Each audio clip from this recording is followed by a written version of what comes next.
আমার মোবাইলের পাসওয়ার্ড ভুলে গেছি। ছেলে খুলে দিয়ে বলল, মা, পাসওয়ার্ড হলো আই লাভ মাম, কিন্তু আমি চাই এটা হোক আই লাভ ওয়াইফ। আমার স্মার্টফোনে নতুন আপডেটের পর পাসওয়ার্ড রিসেট করতে হয়েছিল। ছেলে বলল সে একটা সহজ পাসওয়ার্ড দিয়ে দেবে যা আমি ভুলব না। ফোন আনলক করতে গিয়ে দেখি পাসওয়ার্ড হলো আই লাভ মাম। আমি হেসে তাকে ধন্যবাদ জানালাম। কিন্তু সে গম্ভীর হয়ে আমার দিকে তাকিয়ে বলল, মা, এই পাসওয়ার্ড আমি পরিবর্তন করতে চাই। আমি কৌতূহলী হয়ে জিজ্ঞেস করলাম কি দিবে। সে আমার ফোনটা হাতে নিয়ে টাইপ করল আই লাভ ওয়াইফ। আমি অবাক হয়ে বললাম, এটা কেন? সে আমার কাছে এসে বলল, কারণ আমি আর তোমাকে শুধু মা হিসেবে দেখতে চাই না। আমি তোমাকে ভালোবাসি একজন পুরুষ যেভাবে তার স্ত্রীকে ভালোবাসে। মা, তুমি আমার ওয়াইফ হয়ে যাও। এই ফোনের পাসওয়ার্ডের মতোই আমার হৃদয়ের পাসওয়ার্ড, শুধু তুমিই জানো। আমি ফোনটা আমার কাপা হাতে নিলাম। স্ক্রিনে আই লাভ ওয়াইফ লেখাটা জ্বলজ্বল করছিল। সে আরও বলল, মা, আমাদের রিলেশনের স্ট্যাটাস চেঞ্জ করো। আমি তোমাকে বিয়ে করতে চাই, তোমাকে আমার স্ত্রী হিসেবে পেতে চাই। ফোনের নীল আলো আমার মুখে পড়ছিল, আর আমি বুঝতে পারছিলাম আমার ছেলের মনের গভীরে কি লুকিয়ে আছে। এই গল্পটি সম্পূর্ণ শুনলে আপনাদের পানি অটোমেটিক বের হয়ে যাবে, সো যত দ্রুত সম্ভব হাতের কাছে টিস্যু নিয়ে বসে পড়ো। বিছানার চাদর যেন নষ্ট না হয় সেটা সম্পূর্ণ খেয়াল রাখার অনুরোধ জানিয়ে গল্পটি এখন শুরু করব। তার আগে সর্বশেষ অনুরোধ, দয়া করে এমন পানি বের করার গল্প নিয়মিত শুনতে আমাদের চ্যানেলটি সকলেই সাবস্ক্রাইব করুন। ধন্যবাদ। হ্যালো বন্ধুরা, আমার নাম মৌসুমী খান। আমার বয়স ৪৩ বছর। আমার স্বামীর নাম রিফাত খান, বয়স ৪৬ বছর। আমাদের ২ সন্তান, সুমন আর রিয়া। সুমন ২০ বছর বয়সী, ইউনিভার্সিটিতে পড়ে। রিয়া ১৩ বছর বয়সী, স্কুলে যায়। আমি যে ঘটনাটা বলতে যাচ্ছি সেটা আমার জীবনের সবচেয়ে অদ্ভুত এবং রোমাঞ্চকর অভিজ্ঞতা। সেদিন বৃহস্পতিবার সকাল ১১টার দিকে আমি রান্নাঘরে চা বানাচ্ছিলাম। রিফাত অফিসে গেছে, রিয়া স্কুলে।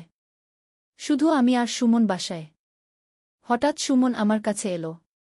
তার চোখে অদ্ভুত এক চাহনি। সে বলল, মা, তোমার ফোনের পাসওয়ার্ড কি? আমি বললাম, কেন জানতে চাইছিস? সে বলল, আমার ফোনের চার্জ শেষ, তোমার ফোন দিয়ে একটা কাজ আছে। আমি তাকে পাসওয়ার্ড বলে দিলাম। কিছুক্ষণ পর সে ফিরে এসে বলল, মা, আমি তোমার ফোনের পাসওয়ার্ড চেঞ্জ করে দিয়েছি।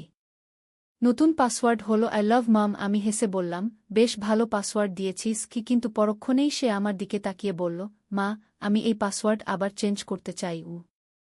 আমি জিজ্ঞেস করলাম, কেন? কি দিবি? সে আমার ফোনটা হাতে নিয়ে কিছু টাইপ করল। তারপর আমার দিকে ফোনটা তুলে ধরে বলল, দেখো মা, নতুন পাসওয়ার্ড। ও স্ক্রিনে লেখা ছিল আই লাভ ওয়াইফ। আমি অবাক হয়ে বললাম, এটা কেন দিলি? সে আমার একদম কাছে এসে বলল, মা, আমি আর তোমাকে শুধু মা হিসেবে দেখতে চাই না। তুমি এত সুন্দর, এত আকর্ষণীয়। আমি তোমাকে ভালোবাসি একজন পুরুষ যেভাবে তার প্রিয়তমাকে ভালোবাসে। আমার মাথাটা ঝিমঝিম করতে লাগল। সে আরও বলল, মা, তুমি আমার ওয়াইফ হয়ে যাও। এই পাসওয়ার্ডের মতোই আমার হৃদয়ের পাসওয়ার্ড, শুধু তুমিই জানো। ফোনটা আমার হাত থেকে পড়ে যাচ্ছিল। সে তা ধরে আমার হাতে রেখে বলল, মা, আমাদের রিলেশনের স্ট্যাটাস চেঞ্জ কর। আমি তোমাকে বিয়ে করতে চাই। আমি কাঁপতে কাঁপতে চেয়ার টেনে বসলাম। নীল আলো আমার মুখে পড়ছিল। আমি বুঝতে পারছিলাম আমার ছেলের মনে কি চলছে। সুমন আমার পাশে এসে বসল। সে বলল, মা, আমি জানি এটা হঠাৎ, কিন্তু আমি অনেক দিন ধরে তোমার সম্পর্কে এভাবে চিন্তা করছি। তোমার সৌন্দর্য, তোমার ব্যবহার, সবকিছু আমাকে মুগ্ধ করে। আমি তার দিকে তাকালাম। তার চোখে সত্যিকারের আবেগ। সে আমার হাতটা ধরে বলল, মা, তুমি কি আমাকে বুঝতে পারছ? আমি তোমাকে স্ত্রী হিসেবে চাই। হঠাৎ আমার মনে হলো, এটা কি সত্যি হতে পারে? আমার নিজের ছেলে। কিন্তু তার কথার মধ্যে যে আন্তরিকতা, সেটা অস্বীকার করা যায় না। আমি বললাম, সুমন, তুমি কি বলছ? আমি তো তোমার মা। সে বলল, মা, সম্পর্কগুলো তো মানুষই বানিয়েছে। ভালোবাসা তো কোনো বাধা মানে না। আমার হৃদস্পন্দন বেড়ে গেল। ফোনে আই লাভ ওয়াইফ লেখাটা এখনও জ্বলজ্বল করছিল। সুমন আরও বলল, মা, আমি জানি এটা সমাজে গ্রহণযোগ্য নয়, কিন্তু আমাদের মনের কথা তো সমাজ বুঝবে না। আমি তোমার সাথে একটা নতুন জীবন শুরু করতে চাই। আমি ভাবলাম, এটা কি আমার স্বপ্ন, নাকি সত্যি ঘটছে? আমার ছেলে আমাকে বিয়ে করতে চায়। সুমন বলল, মা, তুমি আমার প্রস্তাবের উত্তর দাও। তুমি কি আমার স্ত্রী হতে রাজি? আমি তার মুখের দিকে তাকিয়ে রইলাম। কিন্তু হঠাৎ আমার চোখ পড়ল তার গলায়। সেখানে একটা অদ্ভুত নিশান, যেটা আগে দেখিনি। আমি জিজ্ঞেস করলাম, সুমন, তোমার গলায় এই নিশানটা কি? সে হাত দিয়ে গলাটা ঢাকার চেষ্টা করল। কিন্তু দেরি হয়ে গেছে।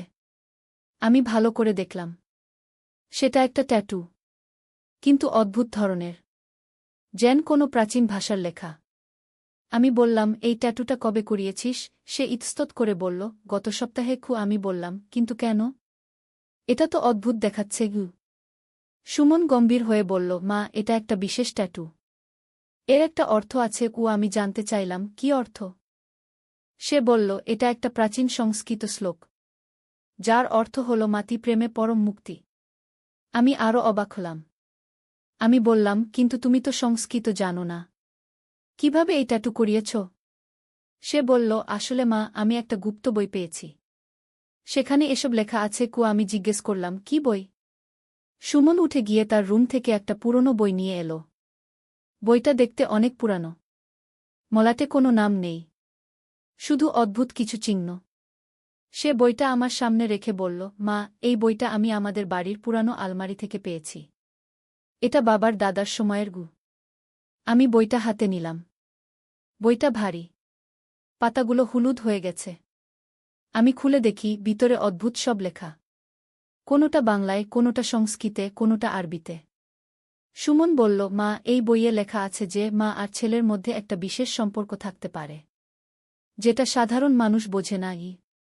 আমি একটা পৃষ্ঠা উল্টালাম।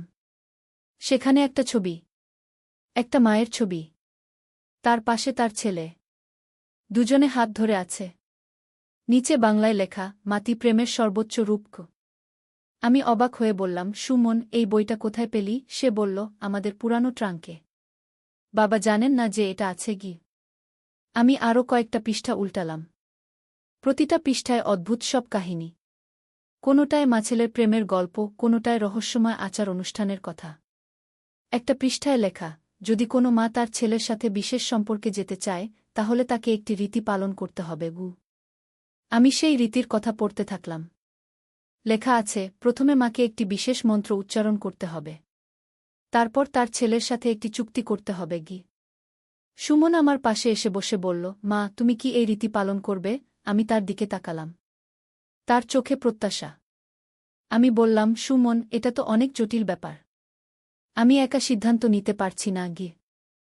সে বলল, মা, আমি তোমাকে সময় দেব, কিন্তু আমি সত্যিই তোমাকে ভালোবাসি, শুধু মা হিসেবে নয়, একজন নারী হিসেবেও। আমার গালে হাত দিয়ে বলল, তুমি এত সুন্দর মা, তোমার চোখ দুটো যেন দুটো তারকা। আমি তার হাত সরিয়ে দিলাম, কিন্তু মনের গভীরে কেন জানি একটা অদ্ভুত অনুভূতি হচ্ছিল। সুমন বইটা নিয়ে বলল, মা, আমি এই বইটা আরও পড়ব। তুমিও পড়ো, তাহলে বুঝবে আমি কি বলতে চাইছি। সে চলে যাওয়ার পর আমি একা বসে ভাবতে থাকলাম, আমার নিজের ছেলে আমাকে বিয়ে করতে চায়? এটা কি সম্ভব? আমি ফোনটা হাতে নিলাম। এখনও আই লাভ ওয়াইফ লেখাটা দেখাচ্ছে। আমি পাসওয়ার্ড দিয়ে ফোনটা খুললাম। হঠাৎ আমার নজরে পড়ল, ফোনে অনেক ছবি রয়েছে যেগুলো আগে ছিল না। আমি গ্যালারি খুললাম। দেখি আমার ছবি, কিন্তু এমন সব ছবি যেগুলো আমি কখনো তুলিনি। কিছু ছবিতে আমি ঘুমাচ্ছি, কিছুতে আমি গোসল করছি, কিছুতে আমি কাপড় পাল্টাচ্ছি। সব ছবি লুকিয়ে তোলা। আমার রক্ত যেন ঠান্ডা হয়ে গেল। এই ছবিগুলোকে তুলেছে? আর কেনই বা? আমি আরও দেখলাম। একটা ফোল্ডার আছে যার নাম মাই ফিউচার ওয়াইফ। সেই ফোল্ডারে আমার আরও অনেক ছবি। আমি বুঝতে পারলাম, সুমন অনেক দিন ধরেই আমাকে লুকিয়ে ছবি তুলেছে। কিন্তু কেন? আমি আরও খুঁজে দেখলাম। একটা ভিডিও ফাইল পেলাম। সেটা খুলে দেখি, সেটা আজকের ভিডিও। আমি আর সুমনের কথোপকথনের ভিডিও।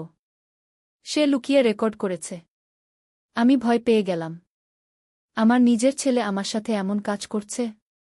হঠাৎ দরজার আওয়াজ পেলাম। সুমন ফিরে আসছে। আমি তাড়াতাড়ি ফোনটা বন্ধ করে রেখে দিলাম। সুমন এসে বলল, মা, আমি একটা সারপ্রাইজ নিয়ে এসেছি। তার হাতে একটা ছোট বাক্স। আমি জিজ্ঞেস করলাম, কি এটা? সে বাক্সটা খুলে দেখাল। ভিতরে একটা আংটি, সোনার আংটি, তাতে একটা লাল পাথর। সে বলল, মা, এটা আমাদের এনগেজমেন্ট রিং। আমি তোমার জন্য কিনেছি। আমি অবাক হয়ে বললাম, সুমন, তুমি কি করছো? সে আমার হাত ধরে বলল, মা, আমি সিরিয়াস। আমি সত্যিই তোমাকে বিয়ে করতে চাই। এই আংটিটা পরখ। আমি হাত সরিয়ে নিলাম। আমি বললাম, সুমন, এটা ঠিক হচ্ছে না। আমি তোমার মা গু। সে বলল, মা, তুমি শুধু আমার মা নও, তুমি একজন সুন্দর নারীও। আমি তোমাকে নারী হিসেবে ভালোবাসি। আমি উঠে দাঁড়ালাম। আমি বললাম, সুমন, তুমি আমার ফোনে আমার ছবি তুলেছ কেন? সে একটু চমকে উঠল। তারপর বলল, মা, তুমি কিভাবে জানলে? আমি বললাম, আমি ফোনে দেখেছি। তুমি আমার গোপনীয়তা ভঙ্গ করেছ। সুমন মাথা নিচু করে বলল, মা, আমি দুঃখিত। কিন্তু আমি তোমাকে এতটাই ভালোবাসি যে তোমার প্রতিটা মুহূর্তকে ক্যাপচার করতে চেয়েছি। আমি রাগত স্বরে বললাম, এটা ভালোবাসা নয় সুমন। এটা অনেক ভুল কাজ। সে বলল, মা, আমি জানি এটা ভুল। কিন্তু আমার মন আমাকে এই কাজ করতে বাধ্য করেছে। আমি বললাম, তুমি ওই বইটা কোথায় পেলে? সেটাও সন্দেহজনক। সুমন বলল, মা, বইটা সত্যিই আমাদের বাড়িতে ছিল। আমি মিথ্যে বলিনি। কিন্তু আমার মনে সন্দেহ ঢুকে গেছে। আমি ভাবলাম, এই পুরো ব্যাপারটাই হয়তো কোনো পরিকল্পিত ষড়যন্ত্র। আমি বললাম, সুমন, তুমি আমার রুমে যাও। আমার একা থাকতে ইচ্ছে করছে। সে বলল, মা, তুমি কি আমার উপর রাগ করেছ? আমি বললাম, আমার কিছু সময় লাগবে সবকিছু বুঝতে। সুমন চলে যাওয়ার পর আমি বসে ভাবতে থাকলাম, এই পুরো ঘটনাটা কেন হচ্ছে? আমার ছেলে কেন হঠাৎ এমন আচরণ করছে? আমি বইটা আবার খুললাম। এবার আরও ভালো করে দেখলাম।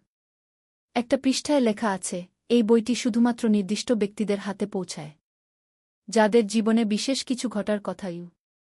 আমি আরও পড়লাম, এই বইয়ের প্রভাবে মানুষের মনে অস্বাভাবিক চিন্তা আসতে পারে। কিন্তু এর পিছনে একটা গভীর রহস্য লুকিয়ে আছে। আমি ভয় পেলাম। এই বইটা কি কোনো জাদুর বই? আমার ছেলের মনে কি এর প্রভাব পড়েছে? আমি আরও পড়তে থাকলাম। একটা জায়গায় লেখা, যদি কেউ এই বইয়ের প্রভাবে পড়ে যায়, তাহলে তার মন নিয়ন্ত্রণের বাইরে চলে যেতে পারে। এই পরে আমি আরও ভয় পেলাম। আমার ছেলের কি মানসিক সমস্যা হয়েছে এই বইয়ের জন্য? আমি তাড়াতাড়ি ইন্টারনেটে সার্চ করলাম। প্রাচীন বই মানসিক প্রভাব লিখে খুঁজলাম। অনেক আর্টিকেল পেলাম। একটাই লেখা, কিছু প্রাচীন গ্রন্থে মানসিক প্রভাব বিস্তারের ক্ষমতা আছে। আমি আরও দেখলাম। একটা পৃষ্ঠায় একটা ওয়েবসাইটের লিঙ্ক ছিল, mysteriousAncientBooks.com। আমি সেই সাইটে ঢুকলাম। সেখানে অনেক পুরানো বইয়ের কথা লেখা আছে। একটা বইয়ের বর্ণনা দেখে আমি চমকে উঠলাম। সেটার নাম খমাতি রহস্য গ্রন্থ। আর এর বর্ণনা হুবহু আমাদের বইটার মতো। ওয়েবসাইটে লেখা, এই বইটি অষ্টাদশ শতাব্দীতে একজন তান্ত্রিক লিখেছিলেন। এর প্রভাবে মানুষের মনে অস্বাভাবিক চিন্তা আসে, বিশেষ করে পারিবারিক সম্পর্কের ক্ষেত্রে। আমার হাত কাঁপতে থাকল। আরও পড়লাম, এই বইটি যারা পড়ে তাদের মন নিয়ন্ত্রণ হারায়, তারা নৈতিক সীমানা ভুলে যায়। আমি বুঝতে পারলাম, আমার ছেলে এই বইয়ের প্রভাবে পড়েছে। তার মনটা বিকৃত হয়ে গেছে। আমি আরও খুঁজলাম।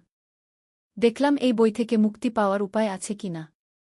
একটা আর্টিকেলে লেখা, এই ধরনের বই থেকে মুক্তি পেতে হলে বইটি পুড়িয়ে ফেলতে হবে। আর যে ব্যক্তি প্রভাবিত হয়েছে তাকে পবিত্র জলে গোসল করাতে হবে। আমি স্বস্তি পেলাম। আমি জানলাম কি করতে হবে। কিন্তু হঠাৎ আমার মনে পড়ল, সুমন্ত বলেছিল যে সে আমার সব কথা রেকর্ড করছে।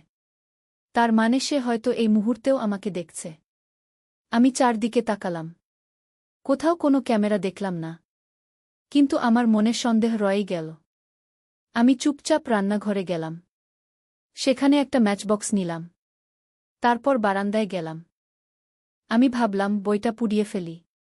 কিন্তু হঠাৎ আমার মনে হল, বইটা পুড়ালে সুমন সন্দেহ করবে। তাহলে অন্য কোনো উপায় খুঁজতে হবে। আমি আবার ইন্টারনেটে খুঁজলাম। দেখলাম বইটা সরিয়ে ফেললেও কাজ হতে পারে। যতদূর সম্ভব বইটা থেকে দূরে রাখতে হবে।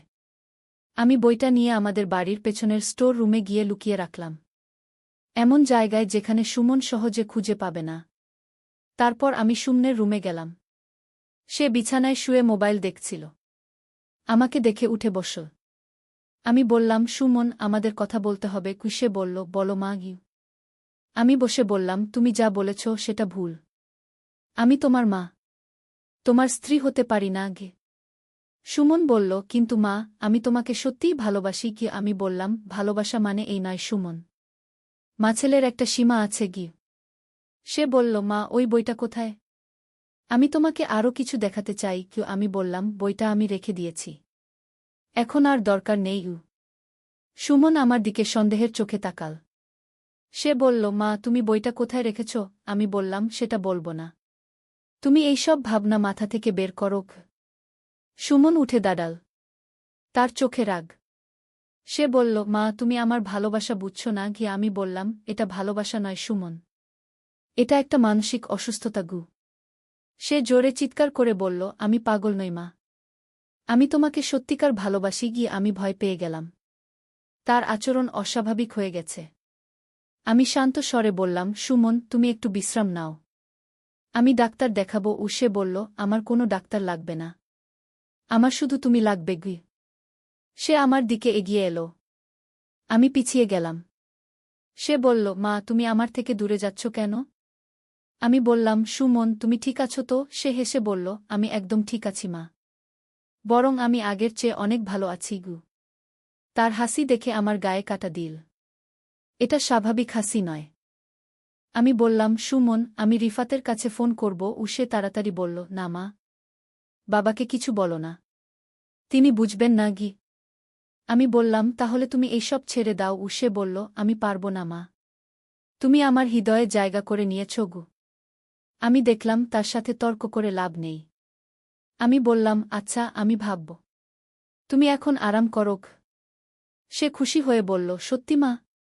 তুমি ভাববে? আমি মাথা নাড়লাম। যদিও আমার কোনো ইচ্ছে নেই। আমি তার রুম থেকে বেরিয়ে এলাম। তারপর আমার রুমে গিয়ে দরজা বন্ধ করে দিলাম। আমি ভাবলাম, রিফাতকে ফোন করি। কিন্তু তাকে কি বলবো? যে আমার ছেলে আমাকে বিয়ে করতে চায়? সে বিশ্বাস করবে? আমি ডিসিশন নিলাম, প্রথমে একজন মনোবিদের সাথে কথা বলি। আমি ইন্টারনেটে খুঁজে একটা মনোবিদের নম্বর পেলাম। ডাক্তার রেহানার নম্বর। আমি ফোন করলাম। ডাক্তার রেহানা ফোন ধরলেন। আমি বললাম, ডাক্তার, আমার একটা জরুরি সমস্যা আছে গি। তিনি বললেন, বলুন, কি সমস্যা? আমি বললাম, আমার ছেলের আচরণ অস্বাভাবিক হয়ে গেছে। সে আমার সাথে অনুপযুক্ত সম্পর্ক চায়। ডাক্তার রেহানা বললেন, এটা একটা মানসিক সমস্যা হতে পারে। আপনি তাকে নিয়ে আসুন গ। আমি বললাম, কিন্তু সে আসতে চাইবে না গ। তিনি বললেন, তাহলে আপনি প্রথমে আসুন। আমি পরামর্শ দেব গু। আমি অ্যাপয়েন্টমেন্ট নিলাম পরের দিনের জন্য। সেদিন সন্ধেবেলা রিফাত অফিস থেকে ফিরল। সুমন আর আমি স্বাভাবিক ভাব করলাম। কিন্তু খাবার টেবিলে সুমন আমার দিকে এমনভাবে তাকাচ্ছিল যেটা রিফাত খেয়াল করল। রিফাত বলল, সুমন, তুমি ঠিক আছো তো? একটু অদ্ভুত লাগছে কি? সুমন তাড়াতাড়ি বলল, হ্যাঁ বাবা, আমি ঠিক আছি।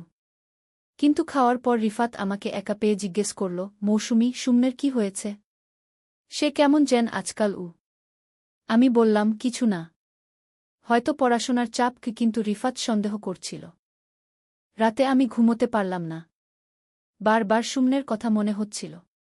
সে কি সত্যিই আমাকে ভালোবাসে নাকি শুধু বইয়ের প্রভাব? দুপুর রাতের দিকে আমি একটা শব্দ শুনলাম। কেউ যেন আমার দরজার কাছে হাঁটছে। আমি চুপচাপ দরজার কাছে গেলাম। দেখলাম সুমন আমার দরজার সামনে দাঁড়িয়ে আছে। তার হাতে কিছু একটা। আমি ভয় পেয়ে গেলাম। সে দরজায় আস্তে নক করল। ফিসফিস করে বলল, মা, দরজা খোলো। আমি কিছু বললাম না। সে আবার বলল, মা, আমি জানি তুমি জেগে আছো। দরজা খোলো। আমার তোমার সাথে কথা আছে গি। আমি শান্ত স্বরে বললাম, সুমন, এখন রাত। কাল কথা বলব। সে বলল, না মা, এখনই বলতে হবে। আমি আর অপেক্ষা করতে পারছি না গি। আমি দেখলাম দরজার নিচে একটা কাগজ ঢুকছে। আমি সেটা তুলে নিলাম। চাঁদের আলো দেখলাম এটা একটা চিঠি। চিঠিতে লেখা, প্রিয় মা, আমি তোমাকে কত ভালোবাসি সেটা তুমি জানো না। আমি তোমার জন্য একটা সারপ্রাইজ তৈরি করেছি। আমার রুমে এসো। আমি তোমার জন্য অপেক্ষা করছি। ভালোবাসা, তোমার ভবিষ্যৎ স্বামী গু। আমার হাত কাঁপছিল। এই ছেলেটা একেবারেই পাগল হয়ে গেছে। আমি চিঠিটা ছিঁড়ে ফেললাম। দরজায় বললাম, সুমন, তুমি তোমার রুমে যাও। আমি কাল ডাক্তার দেখাবো। সুমন রেগে গিয়ে বলল, আমি পাগল নই মা। তুমি কেন বুঝছো না? তার গলা উঁচু হয়ে গেল। আমি ভয় পেলাম যে রিফাত জেগে যাবে। আমি বললাম, আস্তে বলো। তোমার বাবা জেগে যাবে গু। সে ফিসফিস করে বলল, তাহলে দরজা খোলো গু। আমি বললাম, না, তুমি যাও। কিছুক্ষণ পর আমি আর কোনো শব্দ শুনলাম না। আমি ভাবলাম সে চলে গেছে। কিন্তু হঠাৎ আমি দেখলাম আমার জানালা দিয়ে কেউ উকি দিচ্ছে। আমি ভয়ে চিৎকার করে উঠলাম। রিফাত জেগে উঠল। সে দৌড়ে এলো। কি হয়েছে মৌসুমী? আমি কাঁপতে কাঁপতে বললাম, জানালায় কেউ একজন। রিফাত জানালা খুলে বাইরে তাকাল। কিন্তু কাউকে দেখল না। সে বলল, কাউকে তো দেখছি না ঘে। আমি বললাম, আমি নিশ্চিত দেখেছি গু। রিফাত আমার পাশে বসে বলল, হয়তো তোমার ভুল হয়েছে। বা কোনো বিড়াল হবে কিন্তু আমি জানতাম সেটা সুমন ছিল। পরের দিন সকালে আমি ডাক্তার রেহানার কাছে গেলাম। তাকে সব খুলে বললাম। তিনি মনোযোগ দিয়ে শুনলেন। তারপর বললেন, এটা একটা মানসিক বিকৃতি। অডিপাস কমপ্লেক্স বলা যেতে পারে। কিন্তু এটা এত তীব্র হওয়া স্বাভাবিক নয় গে। আমি বললাম, তাহলে কি করব? তিনি বললেন, আপনার ছেলেকে এখানে আনতে হবে। আমি তার সাথে কথা বলবো। আমি বললাম, কিন্তু সে আসবে না যে। ডাক্তার বললেন, আপনি বুঝিয়ে বলুন। বলুন যে এটা একটা সাধারণ কাউন্সেলিং গু। আমি বাড়ি ফিরে এলাম। সুমন স্কুলে গেছে। আমি রিফাতকে ফোন করলাম। বললাম, রিফাত, তুমি কি আজ একটু তাড়াতাড়ি আসতে পারবে? রিফাত বলল, কেন? কি হয়েছে? আমি বললাম, সুমনের ব্যাপারে একটা কথা আছে। রিফাত বলল, ঠিক আছে, আমি আসছি। রিফাত এসে আমি তাকে সব বললাম। তিনি আমাদের কিছু ওষুধ দিলেন আর বললেন, নিয়মিত এসে চিকিৎসা নিতে হবে। আর সেই বইটা সম্পূর্ণ ধ্বংস করে ফেলুন গো। আমরা বাড়ি ফিরলাম। আমি স্টোর রুম থেকে বইটা নিয়ে এলাম। আমরা সেটা পুড়িয়ে ফেললাম। ধীরে ধীরে সুমনের অবস্থার উন্নতি হতে লাগল। ডাক্তারের চিকিৎসা আর ওষুধের ফলে তার মন স্বাভাবিক হয়ে এল। 1 মাস পর সুমন আমার কাছে এসে কান্না করে বলল, মা, আমি দুঃখিত। আমি কি করেছিলাম? আমার মাথা খারাপ ছিল। আমি তাকে কোলে নিয়ে বললাম, কিছু না বাবা। তুমি আমার সোনার ছেলে। সব ঠিক হয়ে গেছে গু।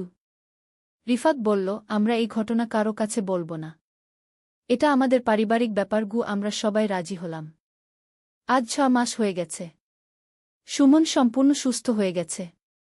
সে আবার আমার আদরের ছেলে হয়ে উঠেছে। কোনো অস্বাভাবিক আচরণ নেই। কিন্তু এই ঘটনা আমাকে শিখিয়েছে যে কিছু প্রাচীন বই সত্যিই বিপজ্জনক। সেগুলো মানুষের মন নষ্ট করে দিতে পারে। আমি অন্য পরিবারগুলোকে সাবধান করতে চাই। যদি আপনাদের বাড়িতে এমন কোনো পুরানো বই থাকে, সেগুলো ভালো করে পরীক্ষা করে দেখবেন। কারণ সেগুলো আপনার প্রিয়জনদের ক্ষতি করতে পারে। আমাদের পরিবার আবার স্বাভাবিক হয়েছে। রিয়া এখনো জানে না কি ঘটেছিল। আমরা তাকে কিছু বলিনি। সে খুশিমনে স্কুলে যায়। রিফাত এখন সুমনের সাথে আরও বেশি সময় কাটায়। তারা একসাথে খেলা দেখে, বই পড়ে। আমাদের পরিবারের বন্ধন আরও মজবুত হয়েছে। সুমন এখন ইউনিভার্সিটিতে পড়াশোনায় মন দিয়েছে। সে একটা ভালো মেয়ের সাথে বন্ধুত্ব করেছে। তার নাম তানিয়া। আমি খুশি যে সে স্বাভাবিক একটা সম্পর্কে আছে। গত সপ্তাহে সুমন আমাকে বলল, মা, তানিয়াকে বাড়িতে নিয়ে আসতে চাই। তোমার সাথে পরিচয় করাতে চাই গু। আমি খুশি হয়ে রাজি হলাম। তানিয়া খুব ভালো মেয়ে। তার সাথে কথা বলে আমার ভালো লাগল। সুমন এখন একটা স্বাস্থ্যকর সম্পর্কে আছে। এই পুরো ঘটনা আমাকে অনেক কিছু শিখিয়েছে। প্রথমত, পারিবারিক সমস্যা গোপন না করে চিকিৎসকের সাহায্য নিতে হয়। দ্বিতীয়ত, প্রাচীন বইগুলো সবসময় নিরীহ নয়। আমি এখনও মাঝে মাঝে সেই ভয়ানক দিনগুলোর কথা ভাবি।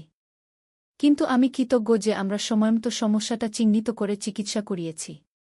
আজ সুমন আমাকে বলল, মা, আমি তানিয়াকে বিয়ে করতে চাই।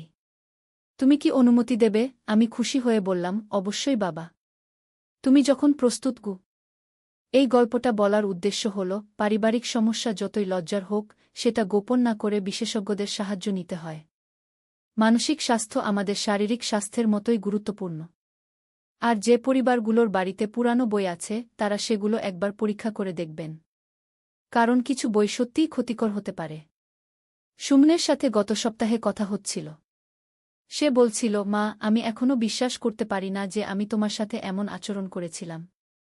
সেই বইটা আমার মাথা সম্পূর্ণ খারাপ করে দিয়েছিল গু। আমি বললাম, সেটা তুমি ছিলে না বাবা। সেটা ছিল অসুস্থতা। সুমন বলল, আমি কৃতজ্ঞ যে তুমি আর বাবা আমাকে ছেড়ে দাওনি। অন্য কোনো বাবা মা হলে হয়তো আমাকে বাড়ি থেকে বের করে দিত গে। আমি তার কপালে হাত রেখে বললাম, তুমি আমাদের সন্তান। আমরা কখনো তোমাকে ছাড়ব না গি। এখন আমাদের পরিবারে আবার শান্তি ফিরে এসেছে। রিয়া বড় হচ্ছে। সে এখন ক্লাস 9-এ। সুমন তার পড়াশোনায় সাহায্য করে। রিফাত বলে, এই ঘটনা আমাদের আরও কাছে নিয়ে এসেছে। আমরা এখন একে অপরের সাথে আরও খোলামেলা কথা বলি।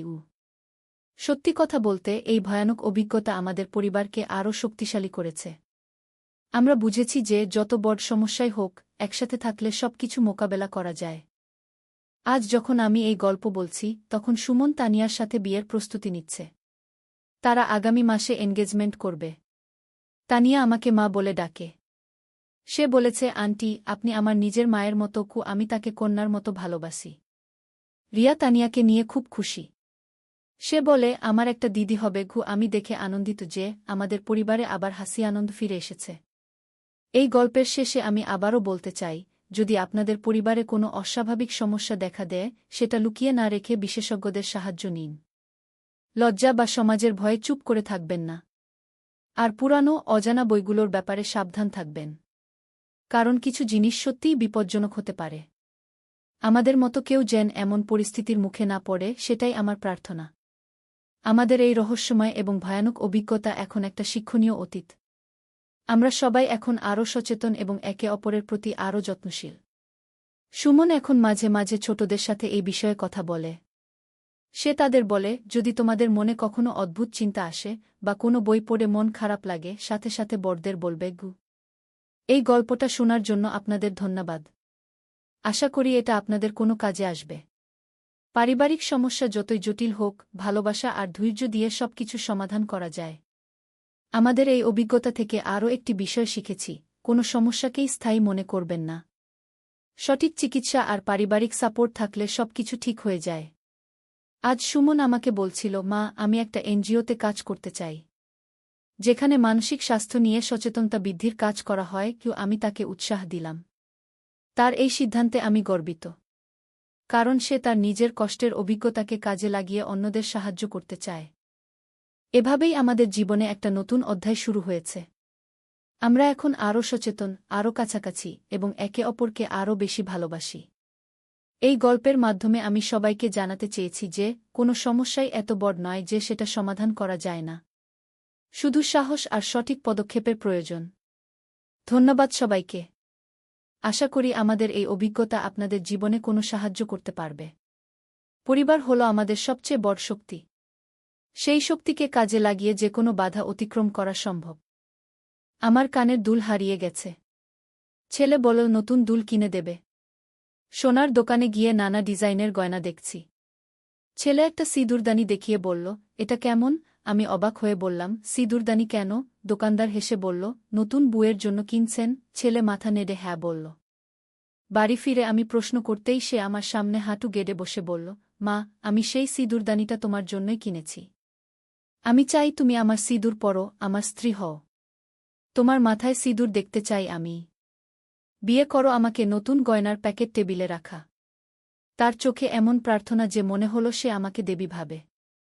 আমার কপালে হাত বুলিয়ে দিল।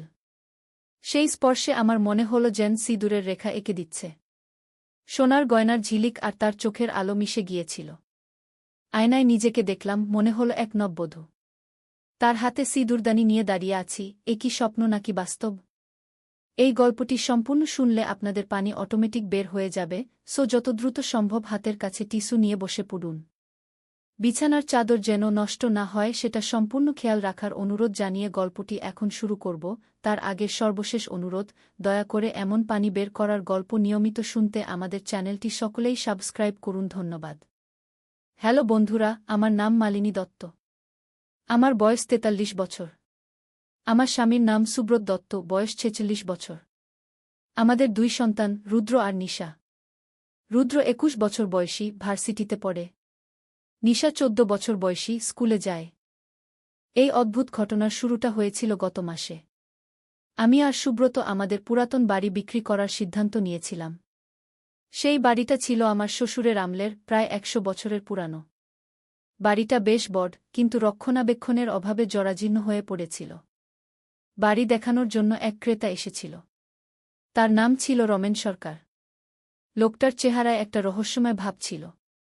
40-এর কাছাকাছি বয়স, মাঝারি গড়ন, কিন্তু চোখে এমন তীক্ষ্ণতা যে মনে হচ্ছিল সব কিছু ভেদ করে দেখতে পাচ্ছে। আপনারা এই বাড়িতে কতদিন থেকেছেন? রমেন বাবু জিজ্ঞেস করলেন। প্রায় 20 বছর, আমি জবাব দিলাম। আমার শ্বশুরমশাই এই বাড়ি তৈরি করেছিলেন। তিনি ছিলেন একজন বিখ্যাত জমিদার। রমেন বাবুর চোখে একটা অন্যরকম আলো জ্বলে উঠল। আচ্ছা, এই বাড়িতে কোনো গোপন কক্ষ আছে কি? পুরানো জমিদার বাড়িতে সাধারণত থাকে। আমি অবাক হলাম। এ প্রশ্ন তো কেউ আগে করেনি। না, আমরা তো কোনো গোপন কক্ষের কথা জানি না। রমেন বাবু বাড়ির চারপাশে ঘুরে ঘুরে দেখতে লাগলেন। দেয়ালে হাত বুলিয়ে দিচ্ছিলেন, মেঝেতে পা দিয়ে শব্দ করে দেখছিলেন। হঠাৎ তিনি থেমে গেলেন সিঁড়ির নিচের একটা জায়গায়।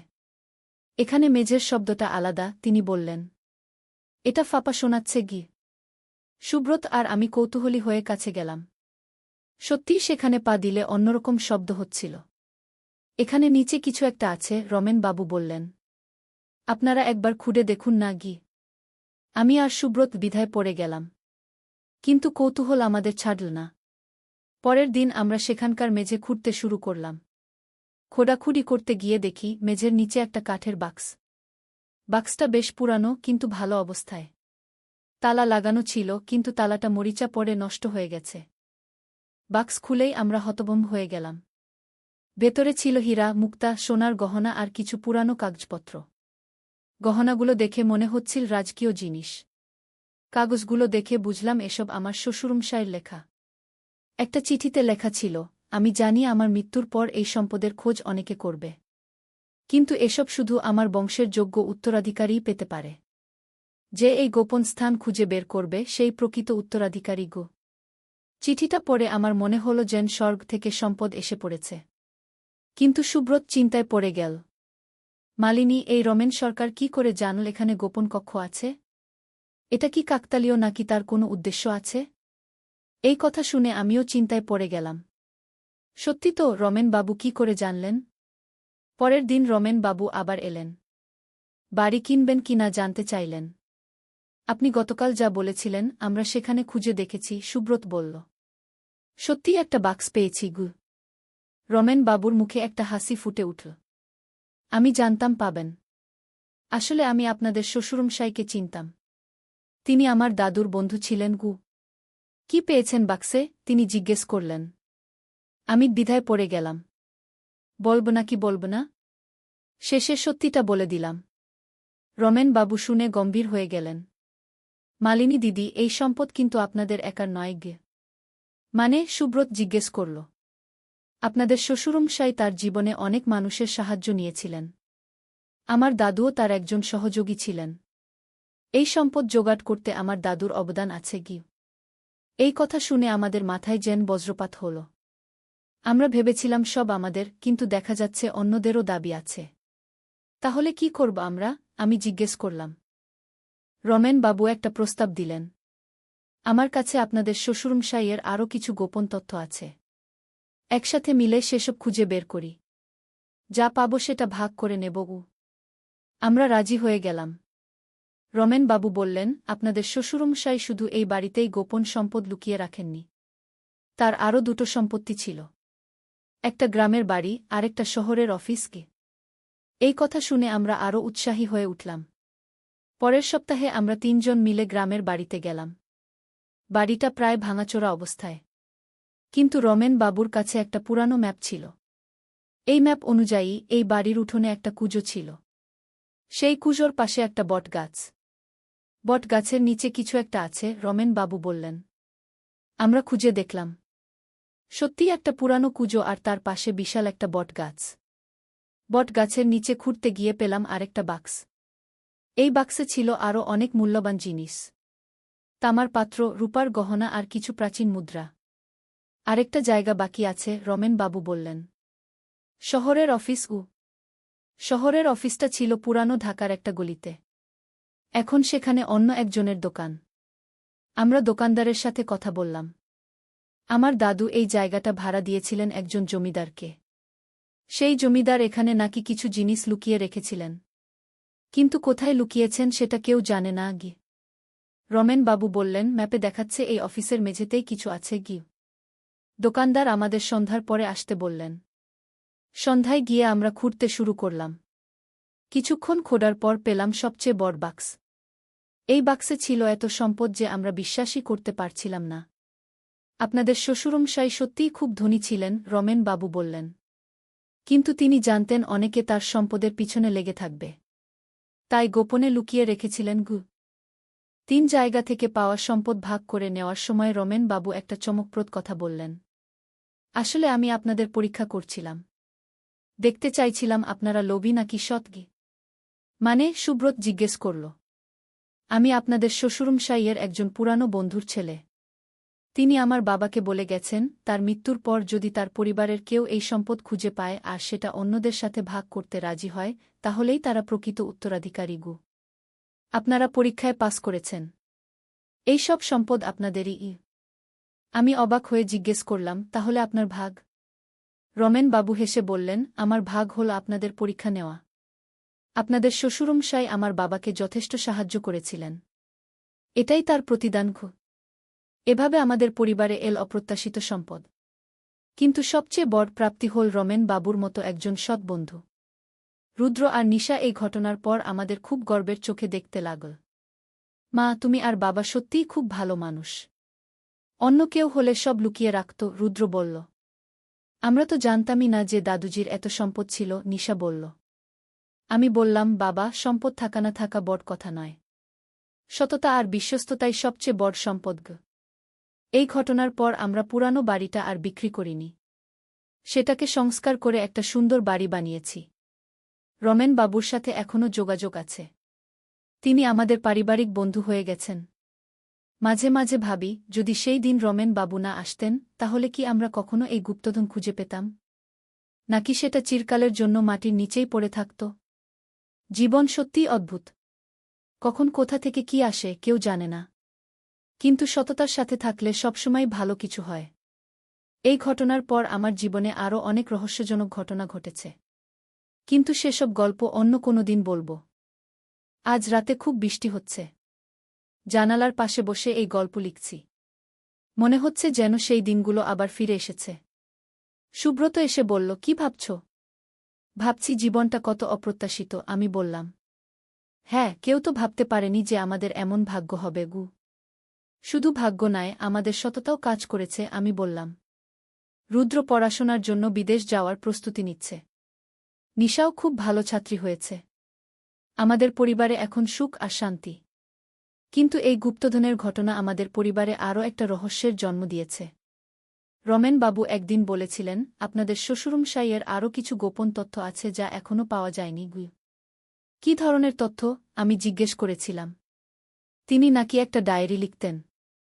সেই ডায়েরিতে অনেক গুরুত্বপূর্ণ কথা আছে। ডায়েরিটা এখনও খুঁজে পাওয়া যায়নি গু। এই কথা শুনে আমার আগ্রহ বেড়ে গেছে। কোথায় থাকতে পারে সেই ডায়েরি? গত সপ্তাহে আমি পুরানো বাড়ির প্রতিটা কোণ খুঁজে দেখেছি, কিন্তু কোনো ডায়েরি পাইনি। সুব্রত বলল, হয়তো ডায়েরিটা অন্য কোনো জায়গায় আছে গি। অন্য কোথায়? আমি জিজ্ঞেস করলাম। হয়তো আমাদের শ্বশুরমশাই কোনো ব্যাংক লকারে রেখেছেন গু। এই কথাটা আমার মাথায় আসেনি। পরের দিনই আমি বিভিন্ন ব্যাংকে খোঁজ নিলাম। অবশেষে একটা পুরানো ব্যাংকে পেলাম। আমার শ্বশুরমশাইয়ের নামে একটা লকার ছিল। লকার খুলে দেখি সত্যিই একটা পুরানো ডায়েরি আছে, সাথে আরও কিছু কাগজপত্র। ডায়েরিটা পড়ে আমি হতবাক হয়ে গেলাম। সেখানে লেখা ছিল অনেক অদ্ভুত কথা। আমি জানি আমার মৃত্যুর পর অনেকে আমার সম্পদের খোঁজ করবে, কিন্তু সবচেয়ে বড় সম্পদটা আমি এমন জায়গায় লুকিয়ে রেখেছি যেখানে কেউ খুঁজে পাবে না গি। সেই সম্পদ পেতে হলে এই ডায়েরির সব ধাঁধার সমাধান করতে হবে। ডায়েরিতে ছিল 10টি ধাঁধা। প্রতিটি ধাঁধা সমাধান করলে একটি করে চাবি পাওয়া যাবে। 10টি চাবি একসাথে ব্যবহার করলে সবচেয়ে বড় গুপ্তধনের খোঁজ পাওয়া যাবে। আমি ডায়েরিটা নিয়ে বাড়ি ফিরলাম।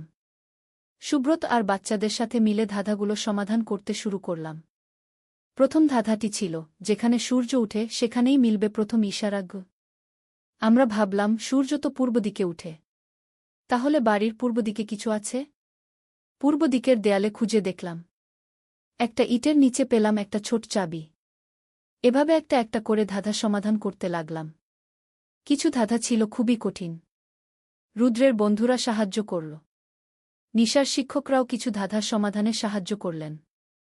10 নম্বর ধাঁধাটি সমাধান করতে সবচেয়ে বেশি সময় লেগেছিল। ধাঁধাটি ছিল, যেখানে ছায়া আর আলোর মিলন সেখানেই লুকানো শেষ চাবি। এর মানে কি? আমরা অনেক ভাবলাম। শেষে রুদ্র বলল, মা, হয়তো এর মানে সূর্যাস্তের সময়ের কথা বলা হচ্ছে। সূর্যাস্তের সময় ছায়া আর আলো একসাথে থাকে। সূর্যাস্তের সময় আমরা বাগানে গেলাম। দেখলাম বাগানের পশ্চিম কোণে একটা পুরানো আম গাছ আছে। সূর্যাস্তের আলোতে গাছটার ছায়া পড়েছে একটা নির্দিষ্ট জায়গায়। সেখানে খুঁড়ে পেলাম 10ম চাবি। এখন 10টি চাবি পেয়ে গেছি। কিন্তু এগুলো দিয়ে কি খুলতে হবে? ডায়েরির শেষ পাতায় লেখা ছিল একটা ঠিকানা। শহরের প্রাচীন মসজিদের পাশে যে পুরানো মাদ্রাসা, তার নিচতলার গোপন কক্ষে আছে আমার জীবনের সবচেয়ে বড় সম্পদ। আমরা সেই মাদ্রাসায় গেলাম। সেখানকার প্রিন্সিপাল সাহেবকে সব খুলে বললাম। তিনি আমাদের সাহায্য করতে রাজি হলেন। আমিও শুনেছি এই মাদ্রাসার নিচে কোনো গোপন কক্ষ আছে। কিন্তু আমরা কখনো খুঁজে দেখিনি, প্রিন্সিপাল সাহেব বললেন। নিচেতলায় গিয়ে দেয়াল পরীক্ষা করে দেখলাম। একটা দেয়ালে 10টা চাবির গর্ত আছে। আমরা 10টি চাবি দিয়ে গর্তগুলো খুললাম। চাবি ঘোরানোর সাথে সাথে দেয়ালটা সরে গেল। পেছনে দেখা গেল একটা গোপন কক্ষ। কক্ষে ঢুকে আমরা যা দেখলাম তা বিশ্বাস করতে পারলাম না। সেখানে ছিল বিশাল একটা লাইব্রেরি। হাজার হাজার পুরানো বই, পাণ্ডুলিপি আর ঐতিহাসিক দলিল। এটাই ছিল আমার শ্বশুরমশাইয়ের সবচেয়ে বড় সম্পদ। আমি মুগ্ধ হয়ে বললাম। একটা টেবিলের উপর রাখা ছিল একটা চিঠি। সেখানে লেখা, যে এই গোপন কক্ষ খুঁজে পেয়েছে সে আমার প্রকৃত উত্তরাধিকারী। এই বইগুলো হাজার বছরের জ্ঞান ভাণ্ডার। এগুলো শুধু সংরক্ষণ করা নয়, মানুষের কাজে লাগানো দরকার। আমি চাই এই লাইব্রেরি একটা পাবলিক লাইব্রেরি হয়ে উঠুক, যাতে সবাই এই জ্ঞানের ভাগ পেতে পারে। প্রিন্সিপাল সাহেব খুশি হয়ে বললেন, এ তো দারুণ। আমরা এটাকে একটা গবেষণা কেন্দ্র বানাতে পারি। আমরা সিদ্ধান্ত নিলাম যে এই লাইব্রেরি সবার জন্য খুলে দেব। একসাথে একটা ট্রাস্ট গঠন করে লাইব্রেরির রক্ষণাবেক্ষণের ব্যবস্থা করলাম। রুদ্র বলল, মা, দাদুজি সত্যিই একজন মহান মানুষ ছিলেন। তিনি শুধু টাকা পয়সা জমিয়ে রাখেননি, জ্ঞানও সংরক্ষণ করে গেছেন। হ্যাঁ বাবা, এবার বুঝতে পারছি কেন তিনি এত গোপনীয়তা রক্ষা করতেন। আমি বললাম। এই লাইব্রেরি আবিষ্কারের খবর স্থানীয় পত্রিকায় ছাপা হল। অনেক গবেষক আর বিদ্বান ব্যক্তি এই লাইব্রেরি দেখতে আসতে শুরু করলেন। একজন ইতিহাসবিদ বললেন, এই পাণ্ডুলিপিগুলো অমূল্য। এগুলো আমাদের অতীত ইতিহাস জানতে অনেক সাহায্য করবে। আমি গর্ব অনুভব করলাম। আমাদের পরিবারের এমন একজন মহান ব্যক্তি ছিলেন, যিনি শুধু নিজের কথা ভাবেননি, ভবিষ্যৎ প্রজন্মের কথাও ভেবেছেন। মাঝে মাঝে রমেন বাবু এসে লাইব্রেরি দেখে যান। তিনি বলেন, আপনাদের শ্বশুরমশাইয়ের আসল পরিচয় আমি জানতাম। তিনি শুধু জমিদার ছিলেন না, একজন মহান জ্ঞানী মানুষও ছিলেন। তিনি বিভিন্ন দেশ থেকে দুর্লভ বই সংগ্রহ করতেন। অনেক বিদ্বান মানুষের সাথে তার যোগাযোগ ছিল। নিশা এখন প্রায়ই এই লাইব্রেরিতে আসে পড়াশোনা করতে। সে বলে, মা, এখানে এসে খুব ভালো লাগে। মনে হয় যেন পরদাদুজির সাথে কথা হচ্ছে। রুদ্র বিদেশ যাওয়ার আগে একদিন বলল, মা, আমি যেখানেই থাকি না কেন এই লাইব্রেরির সাথে যুক্ত থাকব। দাদুজির স্বপ্ন বাস্তবায়ন করতে সাহায্য করব। সুব্রত এখন লাইব্রেরির ট্রাস্টি বোর্ডের সদস্য। সে প্রতিদিন কিছু সময় এখানে কাটায়। আমার জীবনেও এসেছে নতুন মাত্রা। আমি এখন বিভিন্ন সামাজিক কাজে জড়িয়ে পড়েছি। লাইব্রেরির পাশাপাশি একটা বিনামূল্যে শিক্ষা কেন্দ্র খুলেছি দরিদ্র শিশুদের জন্য। গত মাসে আমাদের শিক্ষা কেন্দ্রে একটি অদ্ভুত ঘটনা ঘটল। একজন বয়স্ক ব্যক্তি এসে বললেন, আমি আপনাদের শ্বশুরমশাইকে চিনতাম। তিনি আমার গুরু ছিলেন। আমার কাছে তার লেখা একটা চিঠি আছে। তিনি বলেছিলেন, যখন তার পরিবারের কেউ জনসেবায় এগিয়ে আসবে, তখন যেন এই চিঠিটা তাদের দিয়ে দিই। চিঠিটা পড়ে আমি কেঁদে ফেললাম।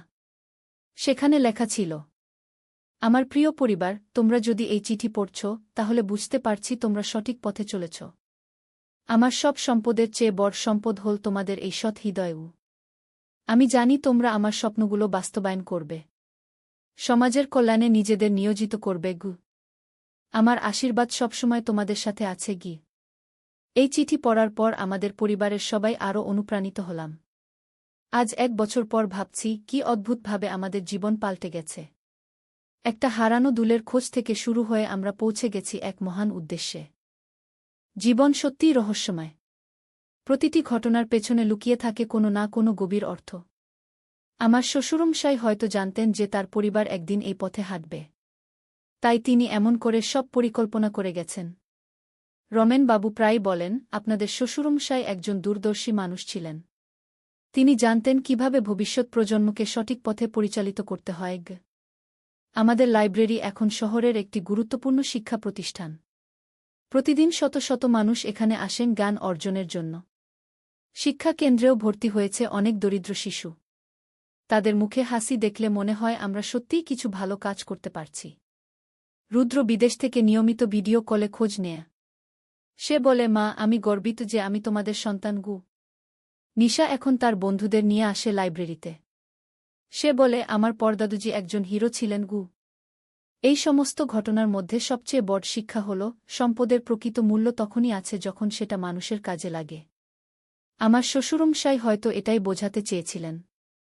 তিনি শুধু টাকাপয়সা রেখে যাননি, রেখে গেছেন একটা আদর্শ, একটা মিশন। আজ রাতে আবার বৃষ্টি হচ্ছে। জানালার পাশে বসে এই গল্প লিখতে লিখতে মনে হচ্ছে যেন আমার শ্বশুরমশাই কোথাও থেকে দেখছেন আর হাসছেন। তিনি হয়তো খুশি যে তার পরিবার তার স্বপ্নের পথে হাঁটছে।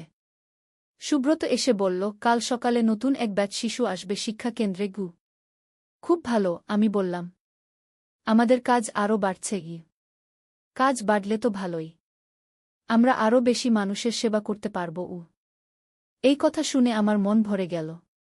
জীবনের এই পর্যায়ে এসে আমি বুঝতে পারছি, সুখ শুধু নিজের জন্য নয়, অন্যদের জন্যও কিছু করার মধ্যেই আছে।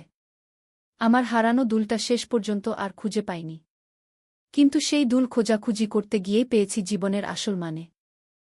কখনো কখনো মনে হয় আমার শ্বশুরমশাই হয়তো কোনো অলৌকিক শক্তি দিয়ে সব পরিকল্পনা করেছিলেন। কিভাবে এত নিখুঁতভাবে সব ঘটনা ঘটেছে?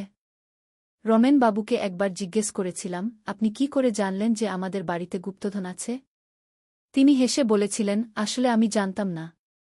আমার বাবা বলেছিলেন, যদি কখনো আপনাদের সাথে দেখা হয় তাহলে যেন সাহায্য করি। সেই সাহায্য করতে গিয়েই ঘটনাক্রমে গুপ্তধনের খোঁজ পেলাম। এর মানে হল সবকিছুই ছিল নিয়তির খেলা। আমার বিশ্বাস, যারা ভালো কাজের নিয়ত করে প্রকৃতি তাদের সাহায্য করে। গত সপ্তাহে আমাদের লাইব্রেরিতে একটা সেমিনার হয়েছিল। বিষয় ছিল ঐতিহ্য সংরক্ষণ। দেশের নামকরা অনেক ব্যক্তিত্ব এসেছিলেন। একজন অধ্যাপক বলেছিলেন, এই লাইব্রেরি একটা অনুকরণীয় উদাহরণ। এভাবেই আমাদের ঐতিহ্য সংরক্ষণ করতে হবে। আমি গর্বিত হয়েছিলাম। কিন্তু সাথে সাথেই মনে হয়েছিল, এই গর্ব আমার একার নয়, আমার পুরো পরিবারের, আমার শ্বশুরমশাইয়ের। আজ রাতে অনেক স্বপ্ন দেখব। স্বপ্নে দেখব আমার শ্বশুরমশাই হাসছেন, আমাদের আশীর্বাদ করছেন। আগামীকাল আবার নতুন দিন, নতুন কাজ, নতুন সম্ভাবনা। আমি প্রস্তুত সব চ্যালেঞ্জ মোকাবেলা করার জন্য। এই গল্পটা এখানেই শেষ। কিন্তু আমার জীবনের গল্প চলতে থাকবে। প্রতিটি দিনে নতুন অধ্যায় যুক্ত হতে থাকবে। যারা এই গল্প শুনলেন তাদের কাছে আমার অনুরোধ, নিজের জীবনেও এমন কোনো মিশন খুঁজে নিন যা অন্যদের উপকার করবে।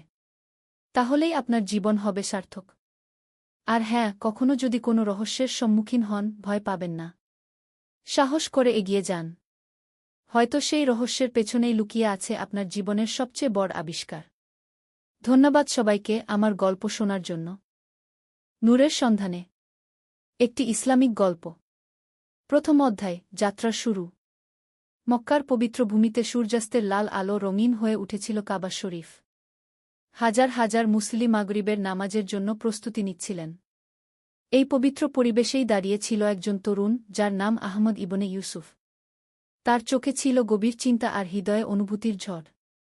আহমদ ছিল দামেস্কের একজন ধনী ব্যবসায়ীর পুত্র। বাবার ব্যবসায় সে বেশ সফল ছিল, কিন্তু জীবনে একটা শূন্যতা অনুভব করত সর্বদা। অর্থসম্পদ, প্রশংসা আর সামাজিক মর্যাদা সবকিছু থাকার পরেও তার মনে শান্তি ছিল না। আল্লাহ তায়ালা আমাকে সঠিক পথ দেখান, সে মনে মনে দোয়া করল।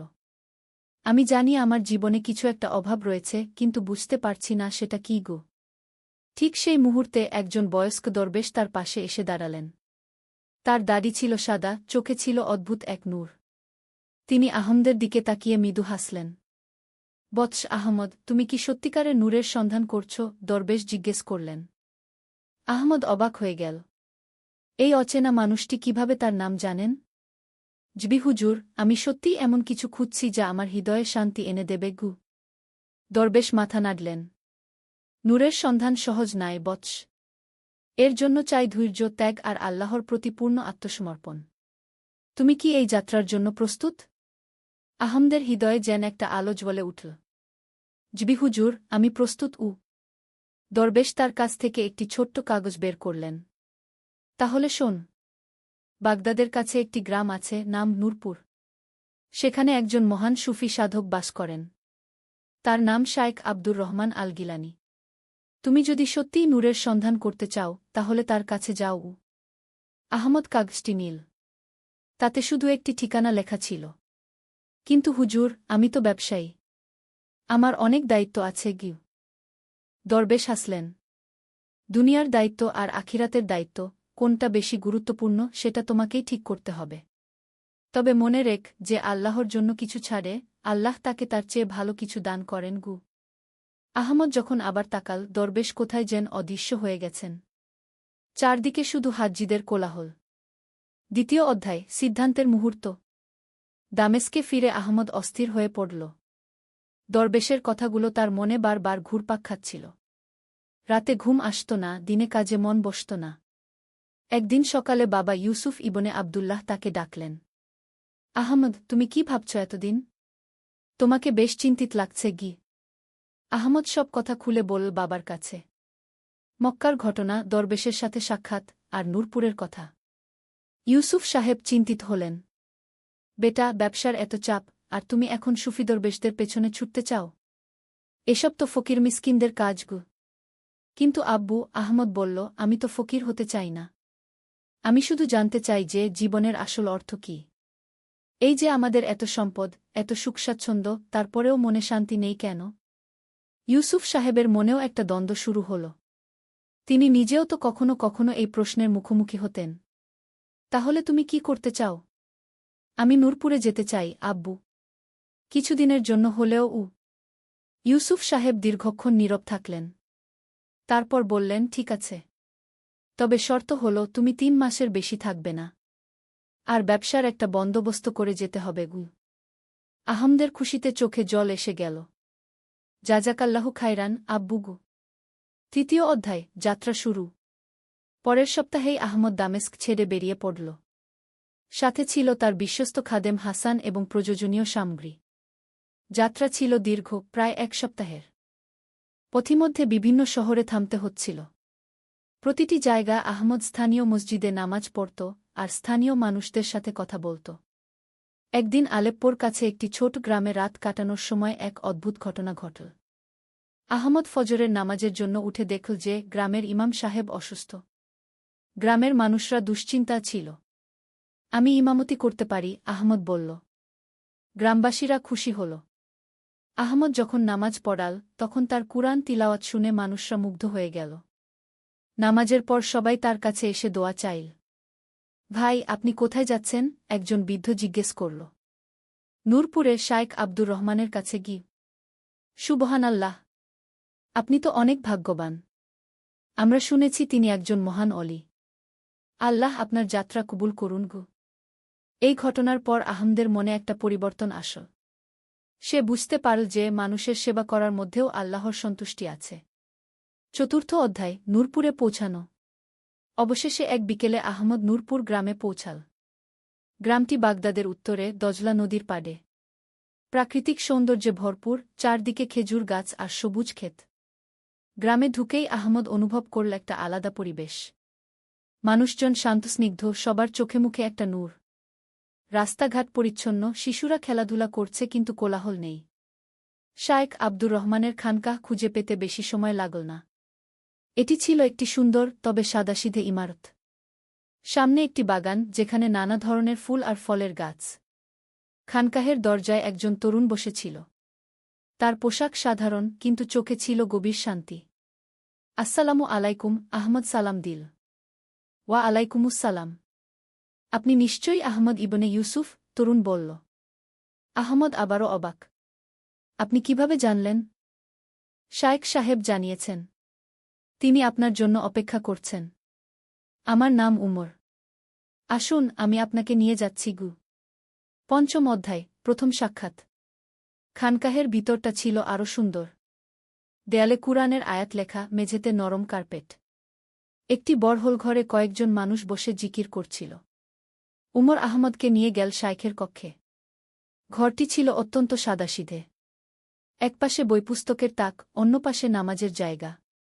শায়েখ আব্দুর রহমান বসেছিলেন একটি চাটাইয়ের উপর। বয়স প্রায় ৬০, দাড়ি সাদা, কিন্তু চোখে তারুণ্যের উজ্জ্বলতা।